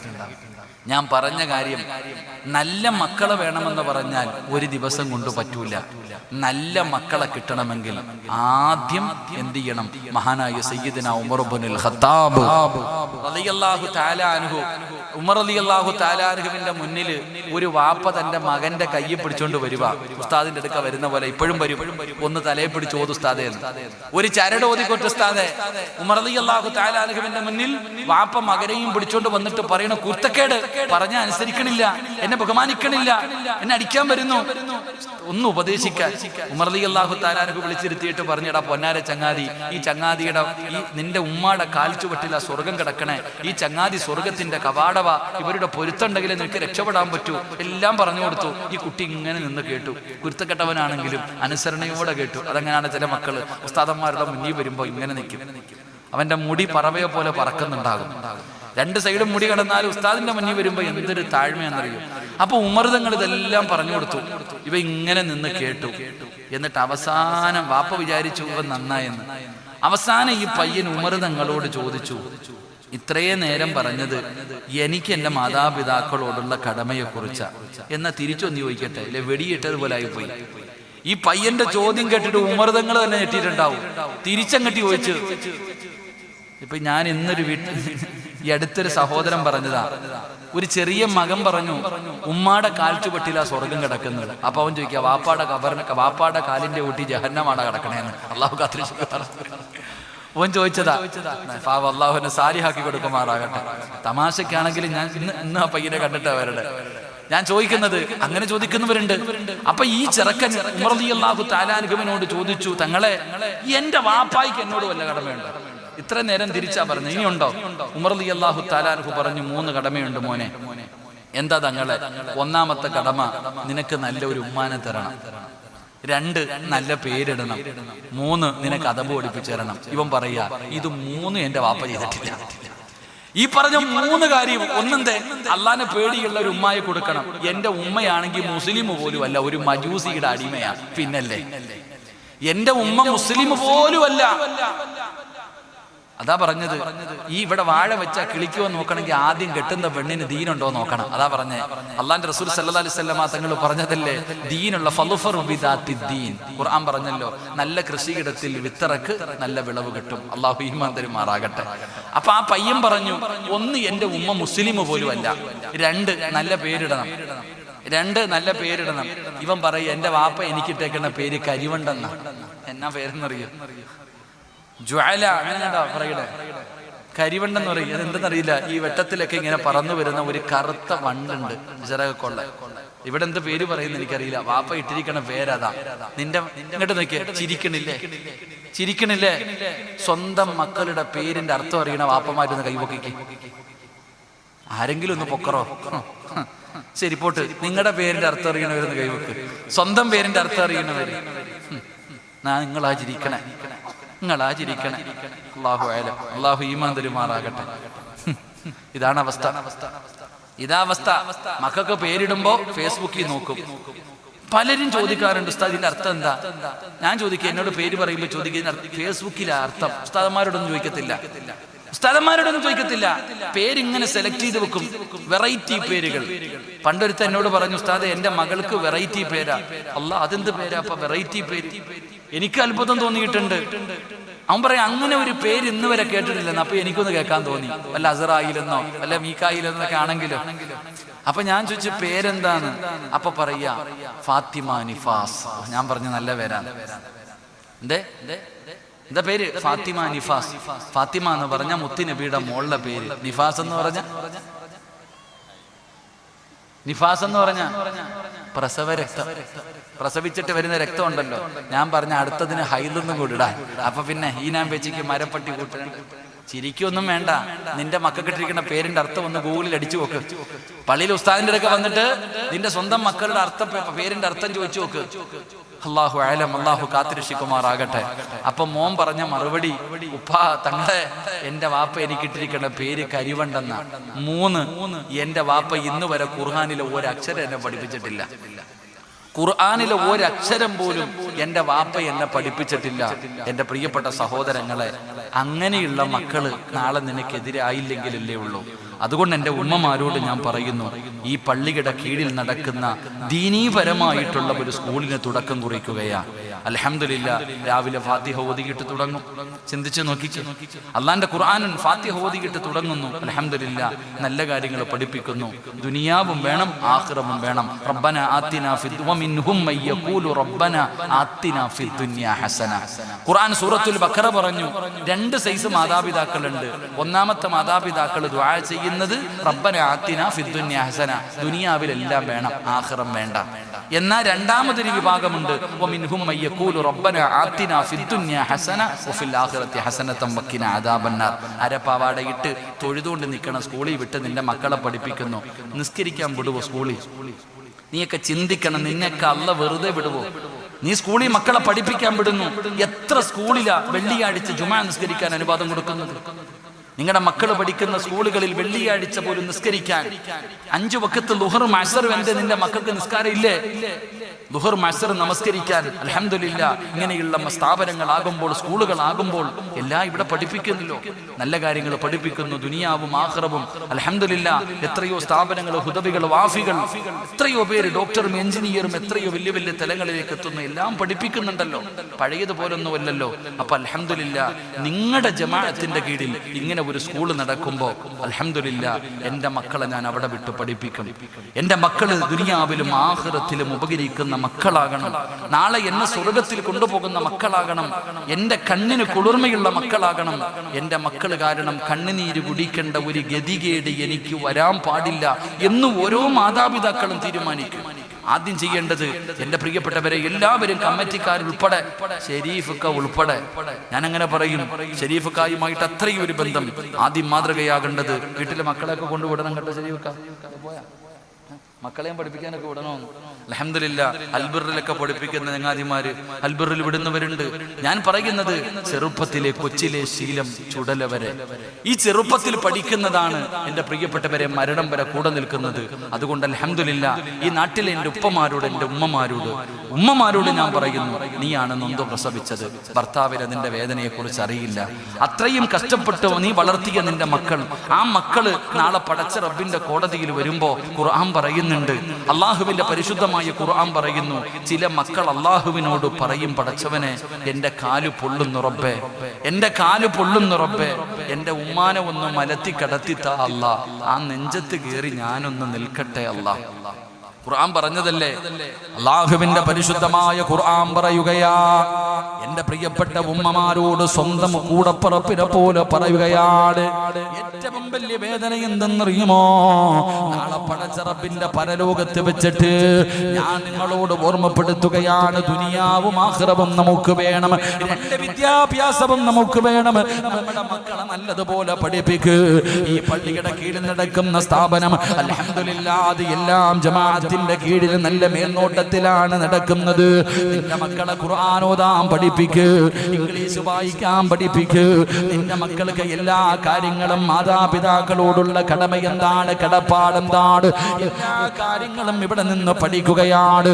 അങ്ങനെ മക്കൾ പഠിച്ചു വളർന്നു കഴിഞ്ഞാൽ നിന്റെ മക്കൾ നല്ല നിലയിലാകുമ്പോ പടച്ചവനെ നിന്നെ പൊന്നുപോലെ നോക്കുമല്ലോ, നിനക്ക് വേണ്ടി ദുആ ചെയ്യുമല്ലോ, നിനക്ക് വേണ്ടി ഖിദ്മത്ത് ചെയ്യുമല്ലോ, നാളെ നിന്റെ കയ്യിൽ പിടിച്ചുകൊണ്ട് സ്വർഗത്തിൽ കൊണ്ടുപോകുമല്ലോ. അല്ലാഹുവിന്റെ സ്വർഗത്തിന്റെ മുന്നിൽ നിന്നുകൊണ്ട് മക്കളെ വാശി പിടിക്കുകയാണ്, എന്റെ മാതാപിതാക്കൾക്ക് സ്വർഗം കൊടുക്കാതെ ഞാൻ സ്വർഗത്തിൽ പോകില്ല അല്ലാ എന്നും മക്കൾ നാളെ സ്വർഗത്തിന്റെ മുന്നിൽ കിടന്ന് മത്സരിക്കുമെന്ന് പ്രവാചകൻ പറയുമ്പോ, അല്ലാതെ മക്കള് തലതിരിഞ്ഞു പോയാ, ഉസ്താദേ ഏറ്റവും കൂടുതൽ പൈസ കൊടുത്ത് പഠിപ്പിക്കുന്ന സ്കൂളിലെ എന്റെ മക്കളെ പഠിപ്പിക്കൂ, അവര് വലിയ വലിയ സ്കൂളിൽ മാത്രമേ വിടാറുള്ളൂ. അങ്ങനെ നിന്റെ മക്കളെ പഠിപ്പിച്ചിട്ട് അവസാന തലതിരിഞ്ഞിട്ട് ഈ ദുനിയാവിൽ കിടന്ന് കണ്ണുനീരാ, ഈ ദുനിയാവിൽ കിടന്ന് കണ്ണുനീരാ, അവസാനം എങ്ങനെയെങ്കിലും ഇവിടെ കിടന്ന് മരിച്ചുപോയി, അത് കഴിഞ്ഞാലെങ്കിലും നിനക്ക് സമാധാനമുണ്ടോ? പള്ളിപ്പറമ്പിലും നിന്നെ വെറുതെ വിടില്ല, പള്ളിപ്പറമ്പിലും നിന്നെ വെറുതെ വിടില്ല. അല്ലാഹുവേ, ഓരോ വെള്ളിയാഴ്ച ദിവസവും മരിച്ചുപോയ മാതാപിതാക്കളുടെ കബറിന്റെ മുകളിൽ ഒരാഴ്ച ഞാനും നിങ്ങളും ചെയ്ത പാപങ്ങളും നന്മകളും മലക്കുകളും പറഞ്ഞു കൊടുക്കുമെന്നാണ്. അങ്ങനെ അവസാന പള്ളിപ്പറമ്പിൽ കിടക്കുന്ന കബറാടികളുടെ മുന്നിൽ നിന്റെ മോന് കള്ളുകുടിയനാണ്, വ്യഭിചാരിയാണ്, പലിശ തിന്നുന്നവനാ, നിസ്കരിക്കാത്തവനാ എന്ന് മലക്കുകൾ നിന്റെ കബറിന്റെ ചാരത്ത് വന്ന് നിന്ന് പറയുമ്പോ കിടക്കുന്ന കബറാടികൾ കേൾക്കുകയാണ്, നാണം കെട്ട് നീ കബറിന്റെ അകത്ത് തലകുനിക്കുകയാ, അവിടെയും നിനക്ക് സമാധാനമില്ല. നാളെ പരലോകത്തേക്ക് കടന്നു വരുമ്പോ മക്കള് പറയുന്നു, അല്ലാ എന്നെ നശിപ്പിച്ചതെന്റെ ഉമ്മയാ അല്ലാ, എന്നെ നശിപ്പിച്ചതെന്റെ വാപ്പയാ അല്ലാ, ഞാൻ ചെറിയ കുട്ടിയാണ്, എനിക്കറിവില്ലായിരുന്നു എന്റെ ഉമ്മയുടെ വാസിയാ എന്നെ അവിടെ കൊണ്ടുവിട്ടത്. ഞാൻ ഇങ്ങനെയാകാൻ കാരണം എന്റെ ഉമ്മയാണ്. അതുകൊണ്ട് എനിക്ക് തരുന്നതിനേക്കാളും 2 ഇരട്ടി ശിക്ഷ എന്റെ മാതാപിതാക്കൾക്ക് കൊടുക്കണേ അല്ലാ. പടച്ചവരെ, കാല് പൊള്ളുന്ന റബ്ബേ, ഉമ്മാനമൊന്ന് മലത്തി കടത്തി തരുമോ അല്ലാ. നെഞ്ചത്ത് കയറി ഞാനെന്ന് നിൽക്കട്ടെ റബ്ബേ. എന്റെ ഉമ്മയുടെയും വാപ്പയുടെയും നന്മ മുഴുവനും എടുത്ത് എനിക്കിതാ എന്റെ പാപം മുഴുവനും അവരുടെ തലയിൽ കെട്ടിവെച്ചിട്ട് അവരെ നീ നരകത്തിലേക്ക് വലിച്ചെറിയൂ എന്നും മക്കള് പറയുന്ന ഒരു ദിവസം വരാനുണ്ടെന്ന് പറഞ്ഞത് സിറാജല്ല, അള്ളയാ പറഞ്ഞത്, അള്ളയാ പറഞ്ഞത്, അള്ളാഹുവിന്റെ ഖുർആനാ പറയുന്നത്. അതുകൊണ്ട് പെങ്ങള്, ദുനിയാവും ആഖിറവും വേണം. മക്കള് സ്വാലിഹീങ്ങളാകണം, പെമ്മക്കള് സ്വാലിഹത്തുകളാകണം. രണ്ടുപേരും അല്ലാഹുവിനെ പേടിച്ച് ജീവിക്കുന്നവരാകണം. അപ്പോഴാണ് സമാധാനമുള്ള ജീവിതം ഉണ്ടാകുന്നത്. അങ്ങനെ അല്ലാഹുവിനെ പേടിച്ചൊരു ഭാര്യയും ഒരു ഭർത്താവും തന്റെ മക്കളും ജീവിക്കുമ്പോഴാണ് നീ യാസീൻ ഓതുമല്ലോ. വഅസ്വാജുഹും ഫീ ദിലാലിൻ അലൽ അറായികി മുത്തഖിഊൻ ലഹും ഫീഹാ ഫാകിഹത്തുൻ വലഹും മാ യദഊൻ സലാമുൻ ഖൗലൻ മിർ റബ്ബിർ റഹീം. നാളെ പടച്ച റബ്ബിന്റെ സ്വർഗത്തില് നീയും നിന്റെ ഭർത്താവും നിന്റെ മക്കളും കൂടെ സ്വർണത്തിന്റെ ചാരുകസേലയിലിരുന്ന് സുഖിക്കുകയാ. സ്വർഗത്തിലെ ഹൂറിലീങ്ങളായ പെണ്ണുങ്ങൾ നിനക്ക് ഖിദ്മത്ത് ചെയ്യാൻ നിൽക്കുകയാണ്. ആ സമയത്താണ് സ്വർഗത്തിലേക്ക് കടന്നു വരുന്ന മലക്കുകൾ പോലും അവിടെ നിന്ന് പറയുന്നു സ്വലാ. നിനക്കും നിന്റെ ഭർത്താവിനും നിന്റെ മക്കൾക്കും സലാം പറയുകയാണ്. ആ സമയത്താണ് ഈ നാട്ടിലെ പെണ്ണ് ചോദിക്കുകയാ, ആയിഷ, എങ്ങനെയാടി നിനക്ക് ഈ പ്രതിഫലം കിട്ടിയത്? ദുനിയാവിൽ നീ ജീവിച്ചതുപോലെ നിന്റെ ഭർത്താവും നിന്റെ മക്കളും ഇവിടെയും നിങ്ങൾ ഒരുമിച്ചാണല്ലോ. സ്വർഗത്തിൽ കാണുന്നവർ മുഴുവനും ചോദിക്കുന്ന ഒരു അവസരമാ നിനക്ക് വേണ്ടത്. അതുകൊണ്ട് പറയുകയാ, മക്കളെ നല്ലതുപോലെ വളർത്ത്, ദീൻ പഠിപ്പിച്ചു കൊടുക്ക്, മയ്യത്ത് കുളിപ്പിക്കാൻ പഠിപ്പിച്ചു കൊടുക്ക്, മയ്യത്ത് നമസ്കരിക്കാൻ പഠിപ്പിച്ചു കൊടുക്ക്, യാസീൻ ഓതാൻ പഠിപ്പിച്ചു കൊടുക്ക്, ദിക്റുകൾ പറയാൻ പഠിപ്പിച്ചു കൊടുക്ക്, നമസ്കരിക്കാൻ പഠിപ്പിച്ചു കൊടുക്ക്. എന്റെ പെങ്ങള്, ചെറുപ്പത്തിലെ നിന്റെ മക്കളെ ദീനീ ബോധമുള്ള മക്കളാക്കൂ. അവരെ ചെറുപ്പത്തിലെ പഠിപ്പിക്കൂ. നല്ല കാര്യങ്ങൾ അവരുടെ ഹൃദയത്തിലേക്ക് വെച്ച് കൊടുക്കൂ. അതാണ് വളർന്നു വരുമ്പോ നിന്റെ മക്കൾ ജീവിതത്തിൽ പ്രാവർത്തികമാക്കുന്നത്. അതുകൊണ്ട് എന്റെ പ്രിയപ്പെട്ടവരോട് ഓർമ്മപ്പെടുത്തുകയാ, അല്ലാഹുവേ, ഒരു നല്ല സംരംഭത്തിന് തുടക്കമാവുകയാ. നല്ലതുപോലെ തീരുമാനിക്കൂ. ഒരാളെ പോലും വിടാതെ നിന്റെ മക്കളെ കൊണ്ടുവന്ന് നീ പള്ളിയിലെ മുറ്റത്തുള്ള സ്കൂളിലേക്ക് ഏൽപ്പിച്ചു കൊടുക്ക്. അല്ലാഹുവേ, ദുനിയാവിലും ആഖിറത്തിലും ഉപകരിക്കുന്ന മക്കളാക്കണേ അല്ലാ. സ്വർഗത്തിൽ കൊണ്ടുപോകുന്ന മക്കളാക്കണേ അല്ലാ. അതുകൊണ്ട് 4000 വർഷക്കാലം അല്ലാഹുവേ, 4000 പ്രവാചകന്മാർക്ക് ഖിദ്മത്ത് ജീവിച്ചിരുന്ന, അവിടുന്ന് ഖിദ്മത്ത് ചെയ്തിരുന്ന മഹാനായ ലുഖ്മാനുൽ ഹകീം റളിയല്ലാഹു തആല അൻഹു മഹാനവറുകൾ അവിടുന്ന് 4 നന്മകൾ പറഞ്ഞു തന്നു. എന്നിട്ട് പറഞ്ഞു, സ്വഹാബാ, മഹാനവറുകൾ അവിടുന്ന് 4 നന്മകൾ പറഞ്ഞു തന്നു. എന്നിട്ട് പറഞ്ഞത് എന്തെന്നറിയുമോ? 2 കാര്യങ്ങൾ നിങ്ങൾ ഓർക്കണേ, 2 കാര്യങ്ങൾ നിങ്ങൾ മറക്കണേ. ലുഖ്മാനുൽ ഹകീം തങ്ങൾ പറയുകയാ, 4 കാര്യങ്ങൾ പറഞ്ഞു തന്നു. ഒന്നാമത്തെ കാര്യം എന്തെന്നറിയോ? 4000 പ്രവാചകന്മാരുടെ കൂടെ നടന്നിട്ട് പഠിച്ചതാ. 4000 പ്രവാചകന്മാരുടെ കൂടെ ഖിദ്മത്ത് ചെയ്ത് നടന്നിട്ട് പഠിച്ചതാണ്. ഒന്ന്, മോനെ, ഇബാദത്ത് ചെയ്യുമ്പോ നിന്റെ ഹൃദയത്തിനെ നീ സൂക്ഷിക്കണേ. രണ്ട്, ഭക്ഷണം കഴിക്കുമ്പോ ഈ തൊണ്ടയുടെ താഴെ ഇറങ്ങുന്നതിന് നീ സൂക്ഷിക്കണേ. എന്നിട്ട് രണ്ട് കാര്യം കൂടെ മഹാൻ പറയുകയാ. എന്നിട്ട് അവസാനം പറഞ്ഞു, രണ്ട് കാര്യം നീ വല്ലാതെ ഓർക്കണേ. ഒരിക്കലും മറക്കാത്ത രണ്ട് കാര്യം ഒരിക്കലും മറക്കാൻ പാടില്ല. ഒരു നിമിഷം പോലും മറക്കാൻ പാടില്ല. 24 മണിക്കൂർ മലക്കുൽ മൗത്തിനെ കണ്ടുമുട്ടുന്ന സമയം വരെ മറക്കാതെ ഹൃദയത്തിൽ കൊണ്ട് നടക്കേണ്ട രണ്ട് കാര്യമുണ്ട്. ലുഖ്മാനുൽ ഹകീം തങ്ങൾ പറയുകയാ, രണ്ട് കാര്യം മറന്ന് കളയണേ. ഓർത്തുവെക്കല്ലേ, ഓർത്തുവെക്കല്ലേ.